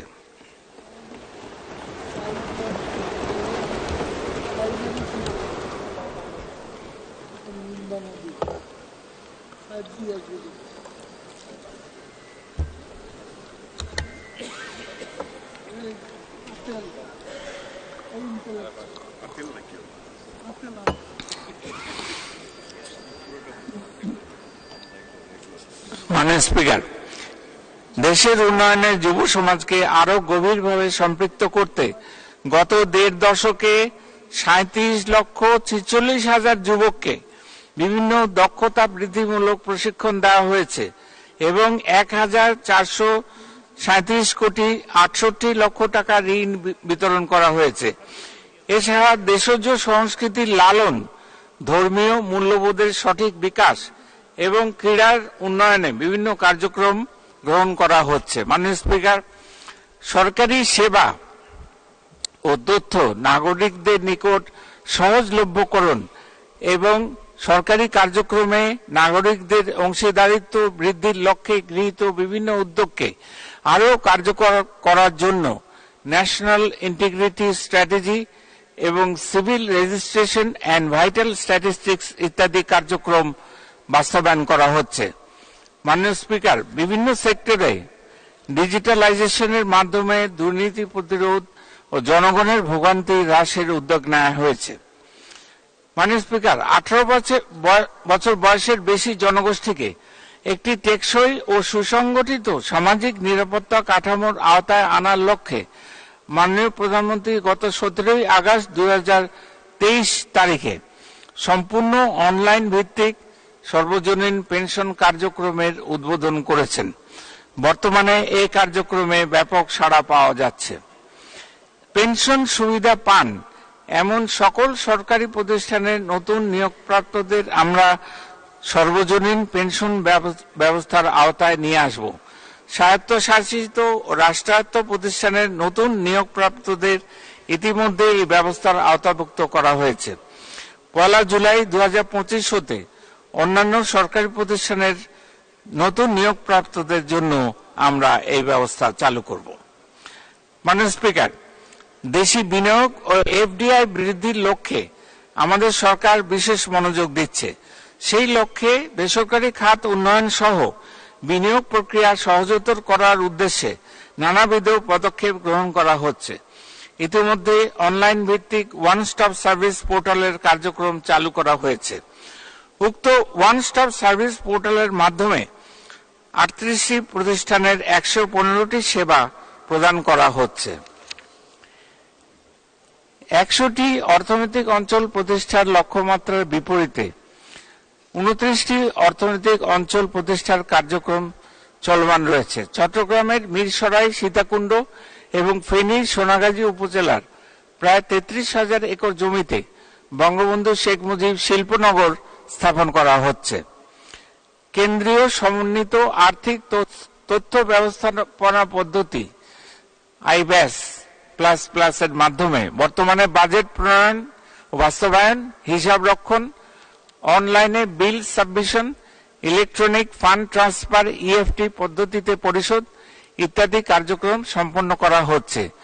দেশীয় চাহিদার সাথে সঙ্গতি রেখে উক্ত ডিজিটাল প্ল্যাটফর্মের পরিধি ও সক্ষমতা ক্রমান্বয়ে বৃদ্ধি করা হচ্ছে। সকল অবসরভোগী সরকারি কর্মচারী ইএফটির মাধ্যমে মাসের শুরুতেই পেনশন পাচ্ছেন। পেনশনারদের জন্য পাইলট ভিত্তিতে মোবাইল অ্যাপের মাধ্যমে জীবিতাবস্থা যাচাইকরণ লাইভ ভেরিফিকেশন চালু করা হয়েছে। মাননীয় স্পিকার, বর্তমানে সকল বাণিজ্যিক ব্যাংকে চালান পদ্ধতির সাথে সংযুক্ত করা হয়েছে। এই পদ্ধতি ব্যবহারের ফলে 61টি বাণিজ্যিক ব্যাংকের সকল শাখায় এবং internet banking, debit credit card, mobile financial service ব্যবহার করে যে কোনো স্থান হতে অনলাইনে তাৎক্ষণিক বা রিয়েল টাইম ভিত্তিতে রাজস্ব অথবা ফি জমা করা যাচ্ছে। জাতীয় রাজস্ব বোর্ডের খুচরা পর্যায়ের মূল্য সংযোজন কর ভ্যাট আদায়ের জন্য electronic fiscal device management system EFDMS উন্নয়নের কার্যক্রম গ্রহণ করা হয়েছে। ভূমির মালিকানা পরিবর্তন, খাজনা প্রদান ইত্যাদি সেবা ডিজিটালাইজ করা হয়েছে। বর্তমানে পৃথিবীর যে কোনো প্রান্ত থেকে যে কোনো সময় ভূমির মালিকগণ অনলাইনে ভূমি উন্নয়ন কর পরিশোধ করে তাৎক্ষণিকভাবে কিউআর কোড সমৃদ্ধ দাখিলা পাচ্ছেন। ভার্চুয়াল রেকর্ড রুম ব্যবহার করে এখন বিনামূল্যে সকল নাগরিক যে কোনো সময় যে কোনো স্থান হতে জমির রেকর্ডের তথ্য দেখতে পাচ্ছেন। মাননীয় স্পিকার, আর্থিক খাতকে আরো গভীরভাবে দেশের তৃণমূলের সাথে সম্পৃক্ত করতে মোবাইল ফিনান্সিয়াল সার্ভিস এমএফএস ও আধুনিক পেমেন্ট সিস্টেমের প্রসার ঘটানো হচ্ছে। আর্থিক ব্যবস্থার সম্ভাব্য ঝুঁকি ও দুর্বলতা চিহ্নিত করার জন্য ফিনান্সিয়াল প্রজেকশন মডেল এফপিএম বাস্তবায়ন করা হয়েছে। ব্যাংকিং খাতে শৃঙ্খলা ও সুশাসন প্রতিষ্ঠার লক্ষ্যে ব্যাংক কোম্পানি সংশোধন আইন 2023 মহান জাতীয় সংসদে অনুমোদিত হয়েছে। ব্যাংক আমানত বীমা আইন 2000 সংশোধন পূর্বক আমানত সুরক্ষা আইন 2023 প্রণীত হয়েছে। জলবায়ু পরিবর্তনের অভিঘাত মোকাবেলায় গৃহীত কার্যক্রম দেশীয় আর্থিক খাত থেকে অর্থায়নের লক্ষ্যে গ্রিন বন্ড সংক্রান্ত নীতিমালা হালনাগাদ করার উদ্যোগ নেওয়া হয়েছে। আর্থিক খাতে স্মার্ট বাংলাদেশের ভিত মজবুত করার লক্ষ্যে গত 25 অক্টোবর 2023 তারিখে 2টি ডিজিটাল ব্যাংকের অনুকূলে লেটার অব ইন্টেন্ট প্রদান করা হয়েছে। পরবর্তীতে ডিজিটাল ব্যাংকের সংখ্যা বৃদ্ধি করার পরিকল্পনা রয়েছে।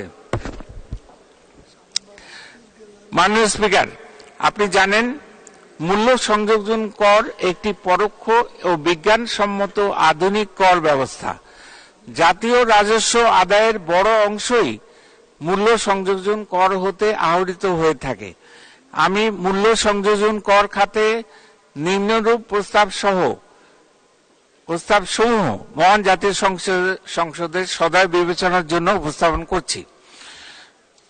মূল্য সংযোজন কর ও সম্পূরক শুল্ক আইন 2012 ও মূল্য সংযোজন কর ও সম্পূরক শুল্ক বিধিমালা 2016 এর প্রায়োগিক ও পদ্ধতিগত জটিলতা নিরসন, ব্যবসা বাণিজ্য সহজীকরণ ও রাজস্ব আদায় বৃদ্ধির লক্ষ্যে নিম্নোক্ত প্রস্তাবসমূহ পেশ করছি। ক, যে সকল ব্যক্তি বা প্রতিষ্ঠানের বার্ষিক টার্নওভার 10 কোটি টাকার অধিক সে সকল ব্যক্তি বা প্রতিষ্ঠানকে উৎসে মূসক প্রদানকারী কর্তনকারী সত্তা হিসেবে নির্ধারণের লক্ষ্যে আইনে প্রয়োজনীয় সংশোধনী আনয়নের প্রস্তাব করছি। খ, ব্যবসা বাণিজ্যে সহজীকরণে আপিলাত ট্রাইব্যুনাল ও আপিল কমিশনারেটে আপিল দায়েরের ক্ষেত্রে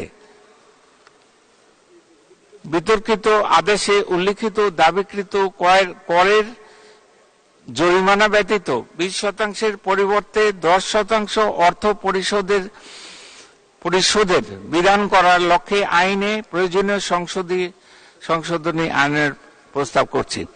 মূসক পরামর্শক হিসেবে কস্ট অ্যান্ড ম্যানেজমেন্ট অ্যাকাউন্টেন্টগণকে অন্তর্ভুক্তিকরণের লক্ষ্যে সংশ্লিষ্ট বিধানে প্রয়োজনীয় সংশোধনী আনয়নের প্রস্তাব করছি।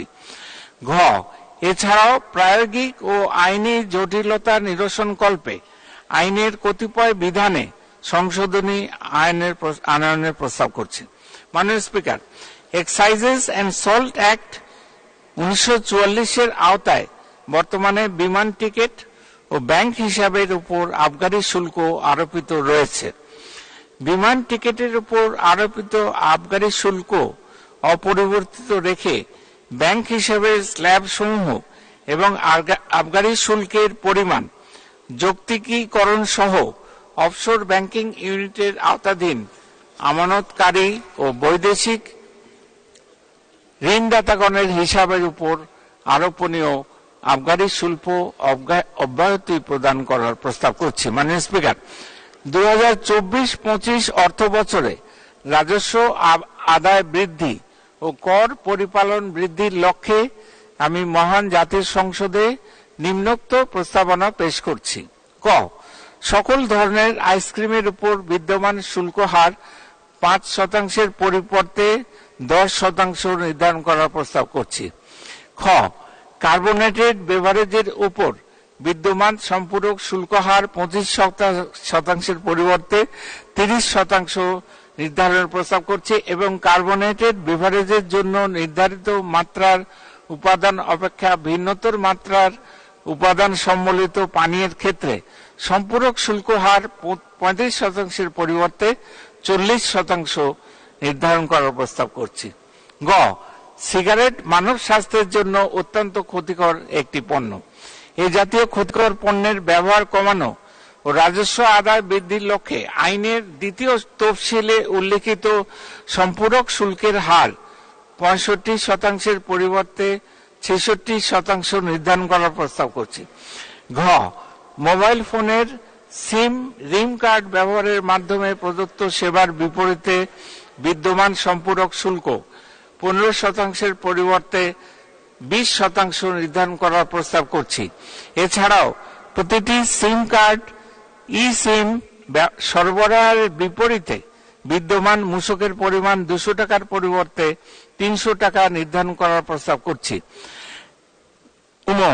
রাজস্ব আদায় ও কর প্রতিপালন বৃদ্ধির লক্ষ্যে আমসত্ত্ব, ম্যাঙ্গোবার, ম্যাঙ্গো জুস, আনারসের জুস, পেয়ারার জুস, তেঁতুলের জুস 1 থেকে 50 ওয়াটের অধিক ক্ষমতা সম্পন্ন বিদ্যুৎ সাশ্রয়ী বাল্ব, টিউবলাইট 18 ওয়াট ও 36 ওয়াট এর স্থানীয় উৎপাদন পর্যায়ে মূসকের হার 5% পরিবর্তে 15% নির্ধারণ করার প্রস্তাব করছি। চ, সিগারেট, বিড়ি, পেপারের স্থানীয় উৎপাদন পর্যায়ে মূসকের হার 7.5% পরিবর্তে 15% নির্ধারণ করার প্রস্তাব করছি। ছ, নিলামকৃত পণ্যের ক্রেতা এবং অ্যামিউজমেন্ট পার্ক ও থিম পার্ক সেবায়ের ক্ষেত্রে বিদ্যমান মূসক হার 7.5% পরিবর্তে 15% নির্ধারণ করার প্রস্তাব করছি। বর্গীয় জ, যান্ত্রিক লন্ড্রি, নিলামকারী সংস্থা, সিকিউরিটি সার্ভিস ও লটারির টিকিট বিক্রয়কারী সেবার ক্ষেত্রে বিদ্যমান মূসক হার 10% পরিবর্তে 15% নির্ধারণ করার প্রস্তাব করছি।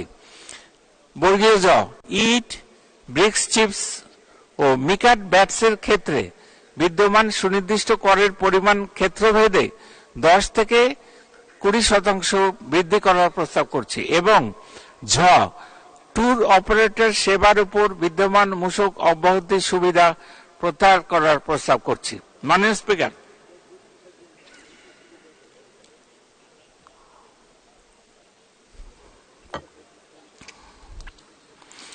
রাজস্ব আয় বৃদ্ধির পাশাপাশি দেশীয় শিল্প বিকাশের চলমান গতিশীলতা বজায় রাখার স্বার্থে আমি মহান জাতীয় সংসদে নিম্নোক্ত প্রস্তাবনা পেশ করছি।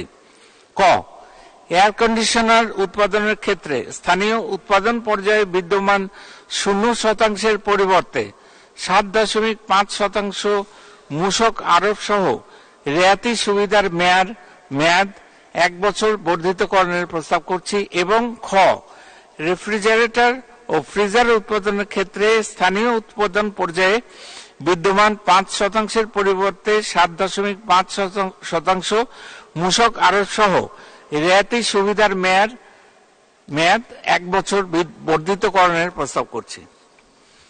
মাননীয় স্পিকার, দেশি বিদেশি বিনিয়োগ আকর্ষণ, কর্মসংস্থান সৃষ্টি, আমদানি বিকল্প পণ্য উৎপাদন এবং দেশীয় শিল্প বিকাশের চলমান গতিশীলতা বজায় রাখার স্বার্থে মোবাইল টেলিফোন সেট বা cellular phone, polypropylene staple fibre, LPG cylinder ও ল্যাব এসএ এবং এসএলইএস উৎপাদনের ক্ষেত্রে বিদ্যমান রেয়াতি সুবিধা 1 বছর বর্ধিতকরণের প্রস্তাব করছি।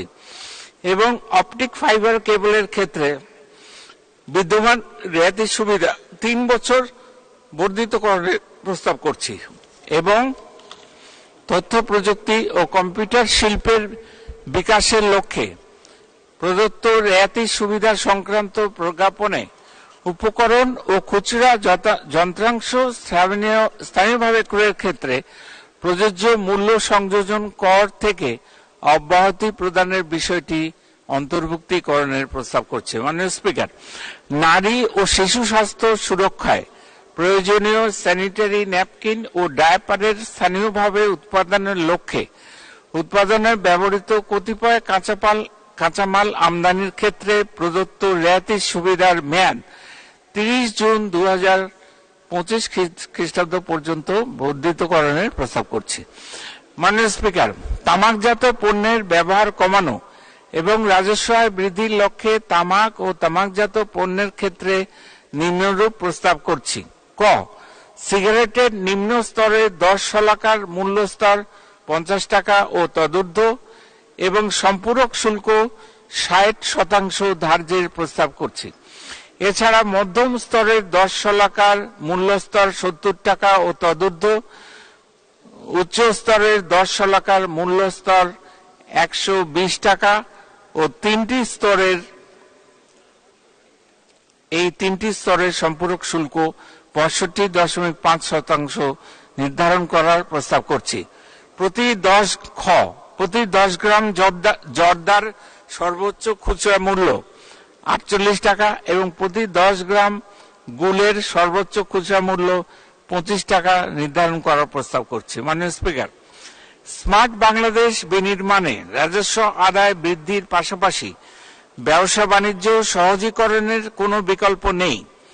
আপনি জেনে আনন্দিত হবেন যে বর্তমানে মূসক নিবন্ধন ও রিটার্ন দাখিল অনলাইনে সম্পন্ন হচ্ছে। ইতিমধ্যে রেভিনিউ শেয়ারিং পদ্ধতিতে আউটসোর্সিং এর মাধ্যমে electronic fiscal device EFD sales data controller SDC স্থাপন শুরু হয়েছে। ই পেমেন্ট ও চালানের মাধ্যমে রাজস্ব জমা প্রদানের ব্যবস্থা করা হয়েছে। এর ফলে রাজস্ব প্রশাসনের স্বচ্ছতা ও জবাবদিহিতা বৃদ্ধি পেয়েছে। ইতিমধ্যে জাতীয় রাজস্ব বোর্ড কর্তৃক ভ্যাট এক্সপেন্ডিচার অ্যানালিসিস সম্পন্ন করা হয়েছে, যা বাজেট প্রণয়ন ও নীতি নির্ধারণে সহায়ক হবে। 2022 সালে ভ্যাট এক্সপেন্ডিচার তথা মূসক অব্যাহতি প্রদান করা হয়েছে 1,29,570 কোটি টাকার। মূসক অব্যাহতি যৌক্তিকীকরণ সহ এলডিসি হতে গ্র্যাজুয়েশন এবং কর জিডিপি অনুপাত কাঙ্ক্ষিত মাত্রায় উন্নীতকরণের লক্ষ্যে সক্ষমতা বিবেচনায় পর্যায়ক্রমে বিভিন্ন খাতের অব্যাহত সুবিধা প্রত্যাহার করা হচ্ছে। উপযুক্ত পদক্ষেপ গ্রহণের মাধ্যমে মূসক খাতে কাঙ্ক্ষিত রাজস্ব প্রবৃদ্ধি অর্জন সম্ভব, যা উন্নত, সমৃদ্ধ ও স্মার্ট বাংলাদেশ বিনির্মাণে গুরুত্বপূর্ণ ভূমিকা রাখবে বলে আমি দৃঢ়ভাবে বিশ্বাস করি।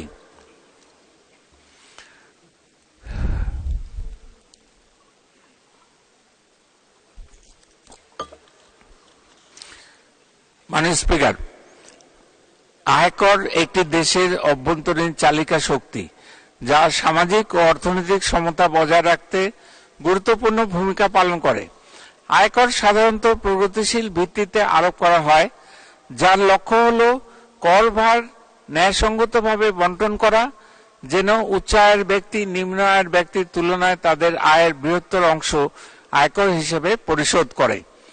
আয়ের পুনর্বন্টনের মাধ্যমে সমতা ও সামাজিক ন্যায় বিচার প্রতিষ্ঠা কল্পে এবছর গৃহীত করনীতি সমূহ নিম্নরূপ, যথা ভূতাপেক্ষ রেট্রোস্পেক্টিভ কর হারে পরিবর্তে ভবিষ্যপেক্ষ প্রসপেক্টিভ কর হার প্রদান করে আধুনিক কর ব্যবস্থায় প্রবেশ, সকল করদাতার জন্য স্বনির্ধারণী পদ্ধতিতে রিটার্ন দাখিল বাধ্যতামূলক করা, প্রত্যক্ষ কর ব্যয় যৌক্তিকীকরণ, ন্যূনতম করের ক্ষেত্র সম্প্রসারণ, নিত্য প্রয়োজনীয় দ্রব্যাদি সহ অন্যান্য ক্ষেত্রে উৎসে কর কর্তন ও সংগ্রহের হার যৌক্তিকীকরণ, কর ভিত্তি ও কর নেট সম্প্রসারণে প্রয়োজনীয় সংশোধনী আনয়ন, কর ন্যায্যতা প্রতিষ্ঠার লক্ষ্যে প্রয়োজনীয় সংশোধনী আনয়ন, কর পরিপালন বৃদ্ধিকল্পে প্রয়োজনীয় সংশোধনী আনয়ন।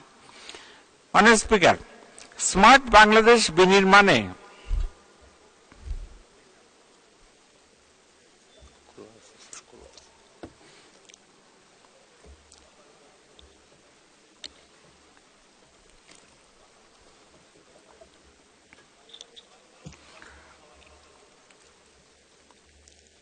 স্মার্ট বাংলাদেশ বিনির্মাণে নিম্নবর্ণিত আইটি সেবাসমূহ সহ অন্যান্য কতিপয় খাতে 1 জুলাই 2024 হতে 30 জুন 2027 পর্যন্ত অর্জিত আয়কে করমুক্ত রাখার প্রস্তাব করা হয়েছে, যথা AI based solution development, software development, blockchain based solution development, robotics process outsourcing, software as a service, cyber security service, digital data analytics or data science, mobile application development service. মাননীয় speaker, 2024-25 এবং 2025-26 কর বর্ষের জন্য স্বাভাবিক ব্যক্তি করদাতা ও ফার্মের জন্য নিম্নরূপ কর হার প্রস্তাব করা হয়েছে, যথা প্রস্তাবিত কর ধাপ 3,50,000 টাকা পর্যন্ত প্রস্তাবিত কর হার 0।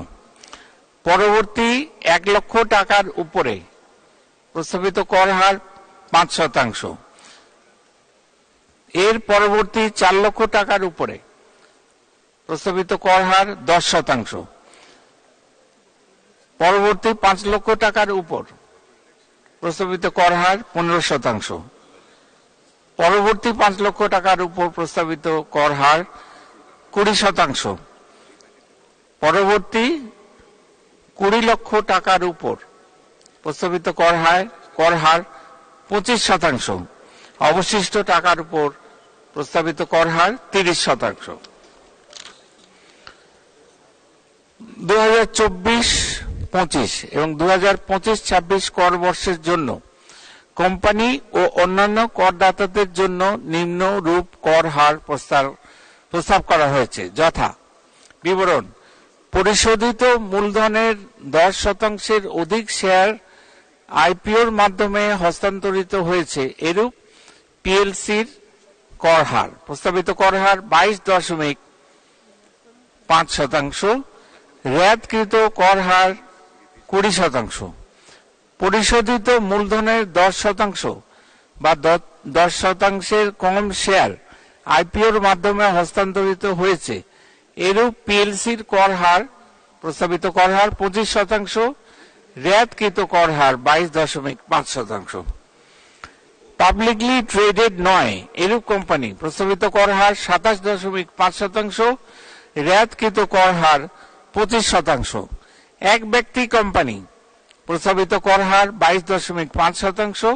রেয়াতকৃত কর হার 20%। সমবায় সমিতি প্রস্তাবিত কর হার 20%। রেয়াতকৃত কর হার প্রযোজ্য নয়। প্রযোজ্য শর্ত: সকল প্রকার আয় ও প্রাপ্তি এবং প্রত্যেক একক লেনদেনে 5 লক্ষ টাকার অধিক ও বার্ষিক সর্বমোট 36 লক্ষ টাকার ঊর্ধ্বে সকল প্রকার ব্যয় ও বিনিয়োগ ব্যাংক ট্রান্সফারের মাধ্যমে সম্পন্ন করতে হবে। 2024-25 এবং 2025-26 কর বর্ষের জন্য অন্যান্য কর হার অপরিবর্তিত রাখার প্রস্তাব করা হয়েছে। মাননীয় স্পিকার, আপনি অবগত আছেন প্রতি বছর আমরা সামাজিক ও অর্থনৈতিক সমৃদ্ধি অর্জনের লক্ষ্যে বিপুল কর ছাড় প্রদান করি। এই মহান সংসদের মাধ্যমে আমরা এ দেশের জনগণকে 2021-2022 অর্থবর্ষের প্রাক্কলিত এবং 2024-2025 অর্থবর্ষের জন্য প্রক্ষেপিত কর ছাড়ের পরিমাণ জানাতে চাই। 2021-22 অর্থবর্ষের জন্য প্রাক্কলিত প্রত্যক্ষ কর ব্যয় 1,15,616 কোটি টাকা, যা উক্ত বছরের জিডিপির 2.91%। 2024-25 অর্থবর্ষের জন্য প্রক্ষেপিত প্রত্যক্ষ কর ব্যয় 1,62,885 কোটি টাকা, যা এই বছরের জন্য প্রাক্কলিত জিডিপির 2.91%। মাননীয় স্পিকার, ইংরেজি ভাষায় প্রণীত কাস্টমস অ্যাক্ট 1969 এর স্থলে বাংলায় কাস্টমস আইন 2023 প্রণয়ন করা হয়েছে। আগামী 6 জুন 2024 তারিখ হতে কাস্টমস আইন 2023 কার্যকর করা হবে, যা ইতিমধ্যে গেজেট প্রজ্ঞাপনের মাধ্যমে ঘোষণা করা হয়েছে। মাননীয় স্পিকার, চলতি 2023-24 অর্থবছরে বিদ্যমান 6 স্তর বিশিষ্ট আমদানি শুল্ক হার, 12 স্তর বিশিষ্ট সম্পূরক শুল্ক হার এবং আবশ্যিকভাবে বিদ্যমান 3% রেগুলেটরি ডিউটি হার অব্যাহত রাখা হয়েছে। এছাড়া নিত্য প্রয়োজনীয় পণ্য সামগ্রী, প্রধান খাদ্যদ্রব্য, সার, বীজ, জীবন রক্ষাকারী ঔষধ এবং আরও কতিপয় শিল্পের কাঁচামাল আমদানির ক্ষেত্রে বিদ্যমান শুল্ক হার অপরিবর্তিত রাখা হয়েছে। মাননীয় স্পিকার, ট্যারিফ যৌক্তিকীকরণের অংশ হিসেবে বিগত অর্থবছরের ধারাবাহিকতায় 10টি হেডিং সংশ্লিষ্ট পণ্যের ন্যূনতম মূল্য প্রত্যাহার করা হয়েছে। 5টি হেডিং সংশ্লিষ্ট পণ্যের ন্যূনতম মূল্য যৌক্তিকীকরণ করা হয়েছে এবং 3টি হেডিং সংশ্লিষ্ট পণ্যের ন্যূনতম মূল্য নির্ধারণ করা হয়েছে। রেগুলেটরি ডিউটি ও সম্পূরক শুল্ক পর্যায়ক্রমে প্রত্যাহার করার অংশ হিসেবে 19টি পণ্যের সাপ্লিমেন্টারি ডিউটি প্রত্যাহার এবং 172টি পণ্যের সাপ্লিমেন্টারি ডিউটি হ্রাস করা হয়েছে এবং 91টি পণ্যের রেগুলেটরি ডিউটি প্রত্যাহার করা হয়েছে। এছাড়া পূর্বের ধারাবাহিকতায় এবছরের বাজেটেও মোট 10টি পণ্যের বিদ্যমান ট্যারিফ বাউন্ড ট্যারিফের মধ্যে আনা হয়েছে। মাননীয় স্পিকার, কৃষি খাতকে অগ্রাধিকার খাত বিবেচনা করে কাজু বাদাম আমদানিতে আমদানি শুল্ক 15% হতে হ্রাস করে 5% ও অ্যাসেপটিক প্যাক আমদানিতে আমদানি শুল্ক 25% হতে হ্রাস করে 10% নির্ধারণ করা হয়েছে। দেশে উৎপাদিত কাজু বাদামের বাজার বিকাশের উদ্দেশ্যে কাজু বাদাম আমদানিতে 10% রেগুলেটরি ডিউটি আরোপ করা হয়েছে। মাননীয় স্পিকার, কিডনি রোগী ডায়ালিসিসে ব্যবহৃত অতীব প্রয়োজনীয় উপাদান কিডনি রোগী ডায়ালিসিসে ব্যবহৃত অতীব প্রয়োজনীয় উপাদান কিডনি ডায়ালিসিস ফিল্টার ও সার্কিট আমদানির জন্য নতুন এইচএস কোড সৃজন করে আমদানি শুল্ক সিডি 10% হতে হ্রাস করে 1% করা হয়েছে। স্পাইনাল নিডলকে সহজলভ্য করার জন্য উক্ত পণ্যটির জন্য নতুন এইচএস কোড সৃজন করে আমদানি শুল্ক সিডি 5% নির্ধারণ করা হয়েছে। অ্যাম্বুলেন্স আমদানিতে শুল্কায়ন প্রক্রিয়া সহজ করার উদ্দেশ্যে সংশ্লিষ্ট এইচএস কোডের বর্ণনা সংশোধন করা হয়েছে। ক্যান্সার সহ বিভিন্ন রোগের চিকিৎসার জন্য প্রয়োজনীয় ঔষধ সুলভে প্রাপ্তির জন্য ক্যান্সারের ঔষধ উৎপাদন সংক্রান্ত প্রজ্ঞাপন এবং ঔষধের কাঁচামাল উৎপাদন সংক্রান্ত প্রজ্ঞাপনে কতিপয় উপকরণ অন্তর্ভুক্ত করা হয়েছে। রেফারেল হাসপাতাল কর্তৃক রেয়াতির সুবিধায় উপকরণ আমদানিতে বিদ্যমান সুবিধা কিছুটা হ্রাস করা হয়েছে। মাননীয় স্পিকার, স্থানীয় শিল্পের উৎপাদন ব্যয় কমানোর জন্য যে সকল ক্ষেত্রে শুল্ক হার হ্রাস করা হয়েছে, পুনঃমোড়কজাতকরণ শিল্পের বিকাশের জন্য গুঁড়া দুধ আমদানিতে প্রযোজ্য 20% সম্পূরক শুল্ক প্রত্যাহার করা হয়েছে। একই সাথে বাল্ক আকারে মিথানল আমদানির ক্ষেত্রে আমদানি শুল্ক 10% হতে হ্রাস করে 5% ধার্য করা হয়েছে।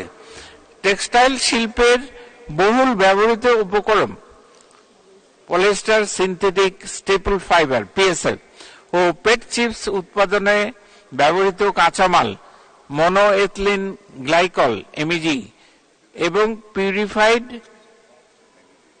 টেরেপ্যাথালিক অ্যাসিড পিটিএ আমদানিতে আমদানি শুল্ক হ্রাস করে 1% ধার্য করা হয়েছে। কার্পেট উৎপাদনকারী শিল্পের কাঁচামাল পলিপ্রোপিলিন ইয়ান আমদানিতে আমদানি শুল্ক সিডি 10% হতে হ্রাস করে 5% নির্ধারণ করা হয়েছে। ফেরো অ্যালয় উৎপাদনকারী শিল্পের কাঁচামাল ম্যাঙ্গানিজ আমদানিতে আমদানি শুল্ক সিডি 10% হতে হ্রাস করে 5% ধার্য হয়েছে। মাননীয় স্পিকার, স্থানীয় শিল্পের প্রতিরক্ষণের জন্য যে সকল ক্ষেত্রে শুল্ক হার বৃদ্ধি করা হয়েছে, এলআরপিসি ওয়্যার উৎপাদনকারী শিল্পের কাঁচামাল ওয়্যার অফ আয়রন ও নন অ্যালয় স্টিল আমদানিতে আমদানি শুল্ক 10% হতে বৃদ্ধি করে 15% ধার্য করা হয়েছে। তাঁত শিল্পে ব্যবহারের জন্য রেয়াতি সুবিধায় উপকরণ আমদানি সংক্রান্ত প্রজ্ঞাপনে গ্লাউবার সল্টের বর্ণনা ডাইসোডিয়াম সালফেট দ্বারা প্রতিস্থাপন করা হয়েছে। এয়ার কন্ডিশনার ও রেফ্রিজারেটর উৎপাদনকারী শিল্পের কাঁচামাল আমদানিতে বিদ্যমান রেয়াতি সুবিধা প্রদান সংক্রান্ত প্রজ্ঞাপন হতে কম্প্রেসরকে প্রত্যাহার করে অন্যান্য উপকরণের আমদানি শুল্ক বৃদ্ধি করা হয়েছে। সুইচ সকেট উৎপাদনকারী শিল্পের ব্যবহৃত সুইচ পার্টস ও প্লাগ আমদানিতে বিদ্যমান ন্যূনতম মূল্য বৃদ্ধি করা হয়েছে। স্থানীয় পর্যায়ে ইলেকট্রিক মোটর উৎপাদনকারী শিল্পের কাঁচামাল আমদানিতে রেয়াতি সুবিধা প্রদান করে একটি নতুন প্রজ্ঞাপন জারি করা হয়েছে। এছাড়া বর্তমানে 2 লক্ষ বিটিইউ এর অধিক ক্ষমতা সম্পন্ন এয়ার কন্ডিশনার আমদানিতে 1% আমদানি শুল্ক প্রযোজ্য। উক্ত সীমা বৃদ্ধি করে 3 লক্ষ বিটিইউ নির্ধারণ করা যেতে পারে, অর্থাৎ 3 লক্ষ বিটিইউ এর ক্ষেত্রে অধিক ক্ষমতা সম্পন্ন এয়ার কন্ডিশনার আমদানিতে 1% আমদানি শুল্ক ধার্য করা যেতে পারে। সকল স্তরে শুল্ক কর প্রদানের সংস্কৃতি চালু করার জন্য মাননীয় সংসদ সদস্যগণ কর্তৃক গাড়ি আমদানির ক্ষেত্রে শুল্ক কর অব্যাহতির সুবিধা সংক্রান্ত বিধানটি পরিবর্তন করা যেতে পারে। এই লক্ষ্যে সংশ্লিষ্ট মাননীয় মন্ত্রী মহোদয়কে এ সংক্রান্ত বিধান the members of parliament remuneration and allowances order 1973-তে প্রয়োজনীয় সংশোধনী অন্তর্ভুক্ত করার প্রস্তাব করা হয়েছে। মাননীয় স্পিকার, ব্যাগেজ বিধিমালা সংশোধন করার প্রস্তাব করছি। ব্যাগেজ বিধিমালা যৌক্তিকীকরণের জন্য কাস্টম শুল্ক ফাঁকির প্রবণতা রোধকল্পে স্বর্ণালঙ্কের সংজ্ঞা নির্ধারণ করা হয়েছে। ব্যবসার উদ্দেশ্যে আনিত ব্যাগেজের অপব্যবহার রোধে আনঅ্যাকম্পানিড ব্যাগেজ শুল্ক কর পরিশোধ সাপেক্ষে খালাস করার বিধান করা হয়েছে। শুল্ক কর পরিশোধ সাপেক্ষে একটি নতুন মোবাইল ফোন আমদানি করার বিধান এবং শুল্ক কর পরিশোধ ব্যতিরেকে ব্যবহৃত সর্বোচ্চ 2টি মোবাইল ফোন আনার বিধান করা হয়েছে। মাননীয় স্পিকার, কাস্টমস আইনের কতিপয় ধারা সংশোধন ও কতিপয় নতুন বিধান সংযোজনের প্রস্তাব করছি।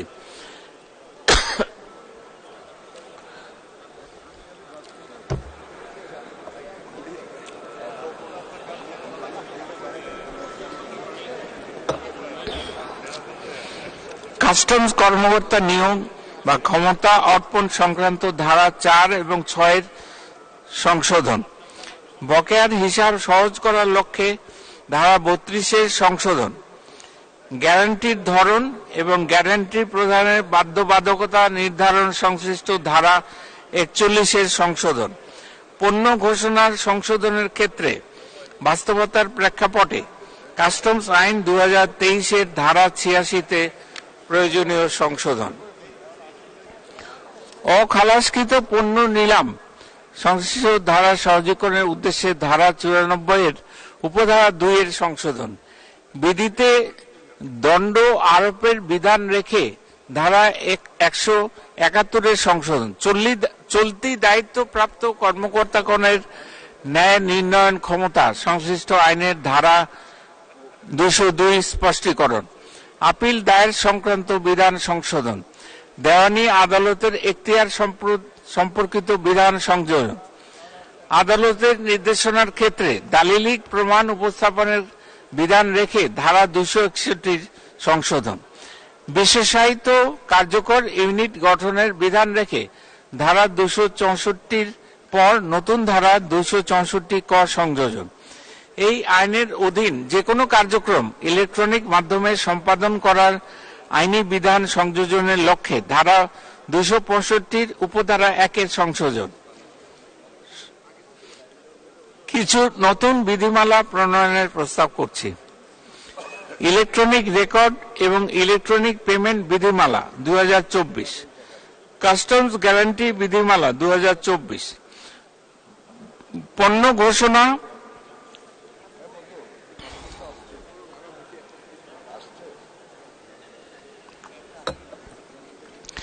শুল্কায়ন ও পুনঃশুল্কায়ন বিধিমালা 2024, এক্সপ্রেস পদ্ধতির আওতাভুক্ত পণ্য চালান দ্রুত খালাসকরণ বিধিমালা 2024, আন্তর্জাতিক দরপত্রের বিপরীতে আন্তর্জাতিক দরপত্রের বিপরীতে বৈদেশিক মুদ্রার বিনিময়ে জাহাজ নির্মাণের ক্ষেত্রে পণ্য তৈরির কাঁচামাল আমদানিতে প্রযোজ্য শুল্ক কর অব্যাহতি সংক্রান্ত প্রজ্ঞাপন, বন্ডেড ওয়্যারহাউস ব্যবস্থাপনা, কাস্টমস আইনের প্রথম তফসিলের 78টি এইচএস কোডের বর্ণনা পরিবর্তন সংশোধন করা হয়েছে। 4টি এইচএস কোড বিভাজন স্প্লিট করা হয়েছে। 12টি এইচএস কোড একীভূত মার্জ করা হয়েছে। 10টি এইচএস কোড নতুন সৃষ্টি করা হয়েছে। 1টি এইচএস কোড বিলুপ্ত করা হয়েছে। মাননীয় স্পিকার, মহান মুক্তিযুদ্ধের চেতনায় জাগ্রত অকুতোভয় বাংলার মানুষ আজ আমাদের অপ্রতিরোধ্য অগ্রযাত্রার সাহসী যোদ্ধা।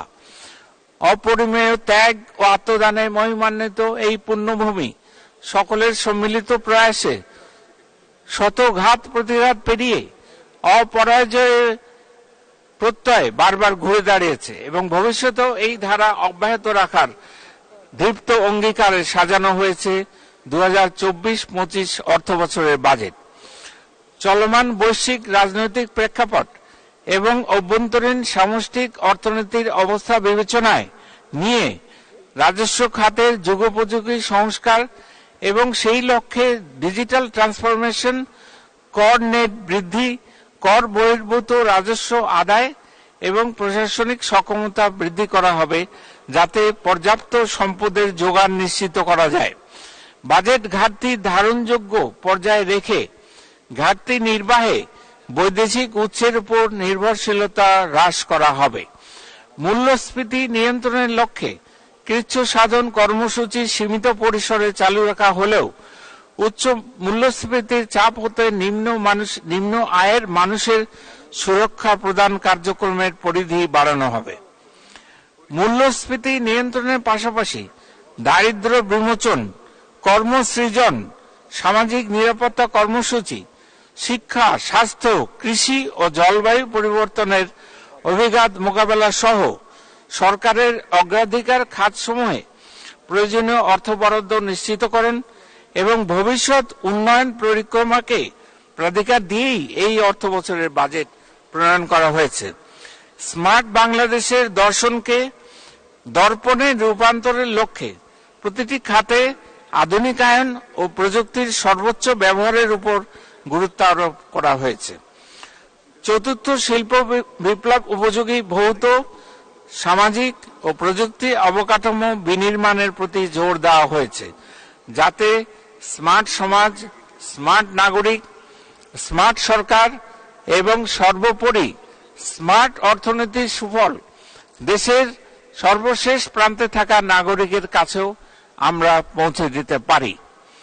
বাঙালির উন্নয়ন অগ্রযাত্রার স্বপ্ন সারথী এবং মুক্তির প্রতীক জাতির পিতার সাহস আর স্বপ্নের হাত ধরে তারই যোগ্য উত্তরসূরি মাননীয় প্রধানমন্ত্রী শেখ হাসিনা একটু একটু করে গড়ে তুলছেন স্বপ্নের সোনার বাংলা, যার দূরদর্শীর দিক নির্দেশনায় প্রিয় স্বদেশ আজ দৃঢ় প্রত্যয়ে লক্ষ্য স্থির করে কাঙ্ক্ষিত গন্তব্যে এগিয়ে চলেছে।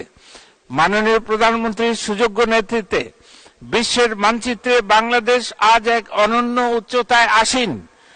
নানা প্রতিকূল পরিবেশেও নিরবচ্ছিন্ন উন্নয়নের ধারা বজায় রেখে বিশ্ব দরবারে ঘাত সহিষ্ণু জাতি হিসেবে আমরা স্বীকৃত ও প্রশংসিত।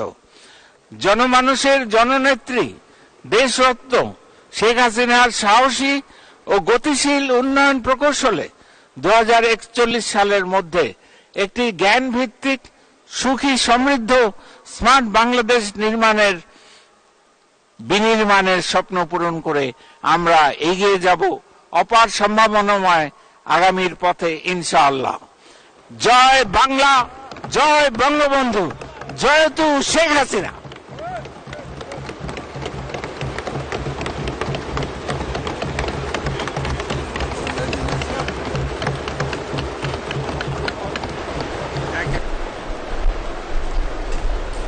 ধন্যবাদ মাননীয় অর্থমন্ত্রী। 2023-2024 সম্পূরক বাজেট এবং 2024-2025 অর্থ বছরের বাজেট উপস্থাপনের জন্য আপনাকে অসংখ্য ধন্যবাদ। মাননীয় সদস্যবৃন্দ, মাননীয় অর্থমন্ত্রীর অভিপ্রায় অনুযায়ী তার বাজেট বক্তৃতার অপঠিত অংশ পঠিত বলে গণ্য করা হলো এবং বাজেটের সকল ডকুমেন্ট টেবিলে উপস্থাপন করা হলো। মাননীয় সদস্যবৃন্দ, 2023-2024 অর্থ বছরের সম্পূরক বাজেট এবং 2024-2025 অর্থ বছরের বাজেট সংসদে উপস্থাপিত হলো।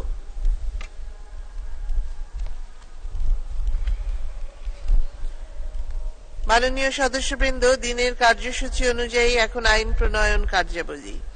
আমি এখন মাননীয় অর্থমন্ত্রী জনাব আবুল হাসান মাহমুদ আলীকে অর্থ বিল 2024 উত্থাপনের অনুমতি প্রার্থনার আহ্বান জানাচ্ছি।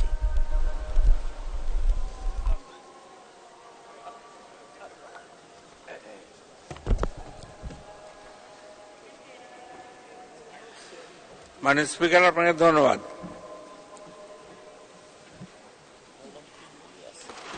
সরকারের আর্থিক প্রস্তাবাবলী কার্যকরকরণ এবং কতিপয় আইন সংশোধন কল্পে আনিত একটি বিল অর্থ বিল 2024 উত্থাপনের জন্য অনুমতি প্রার্থনা করছি।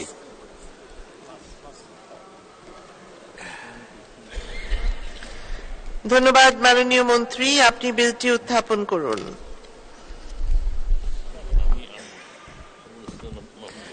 আমি আবুল হাসান মাহমুদ আলী, অর্থমন্ত্রী, সরকারের আর্থিক প্রস্তাবাবলী কার্যকরকরণ এবং কতিপয় আইন সংশোধন কল্পে আনিত একটি বিল অর্থ বিল 2024 উত্থাপন করছি। ধন্যবাদ মাননীয় মন্ত্রী, অর্থ বিল 2024 সংসদে উত্থাপিত হলো। মাননীয় সদস্যবৃন্দ, সংসদের বৈঠক আগামী 26 জ্যৈষ্ঠ 1431 9 জুন 2024 রবিবার বেলা 11টা পর্যন্ত মুলতবি করা হলো। আপনাদের সহযোগিতার জন্য আন্তরিক ধন্যবাদ। আসসালামু আলাইকুম। বাংলাদেশ চিরজীবী হোক। জয় বাংলা।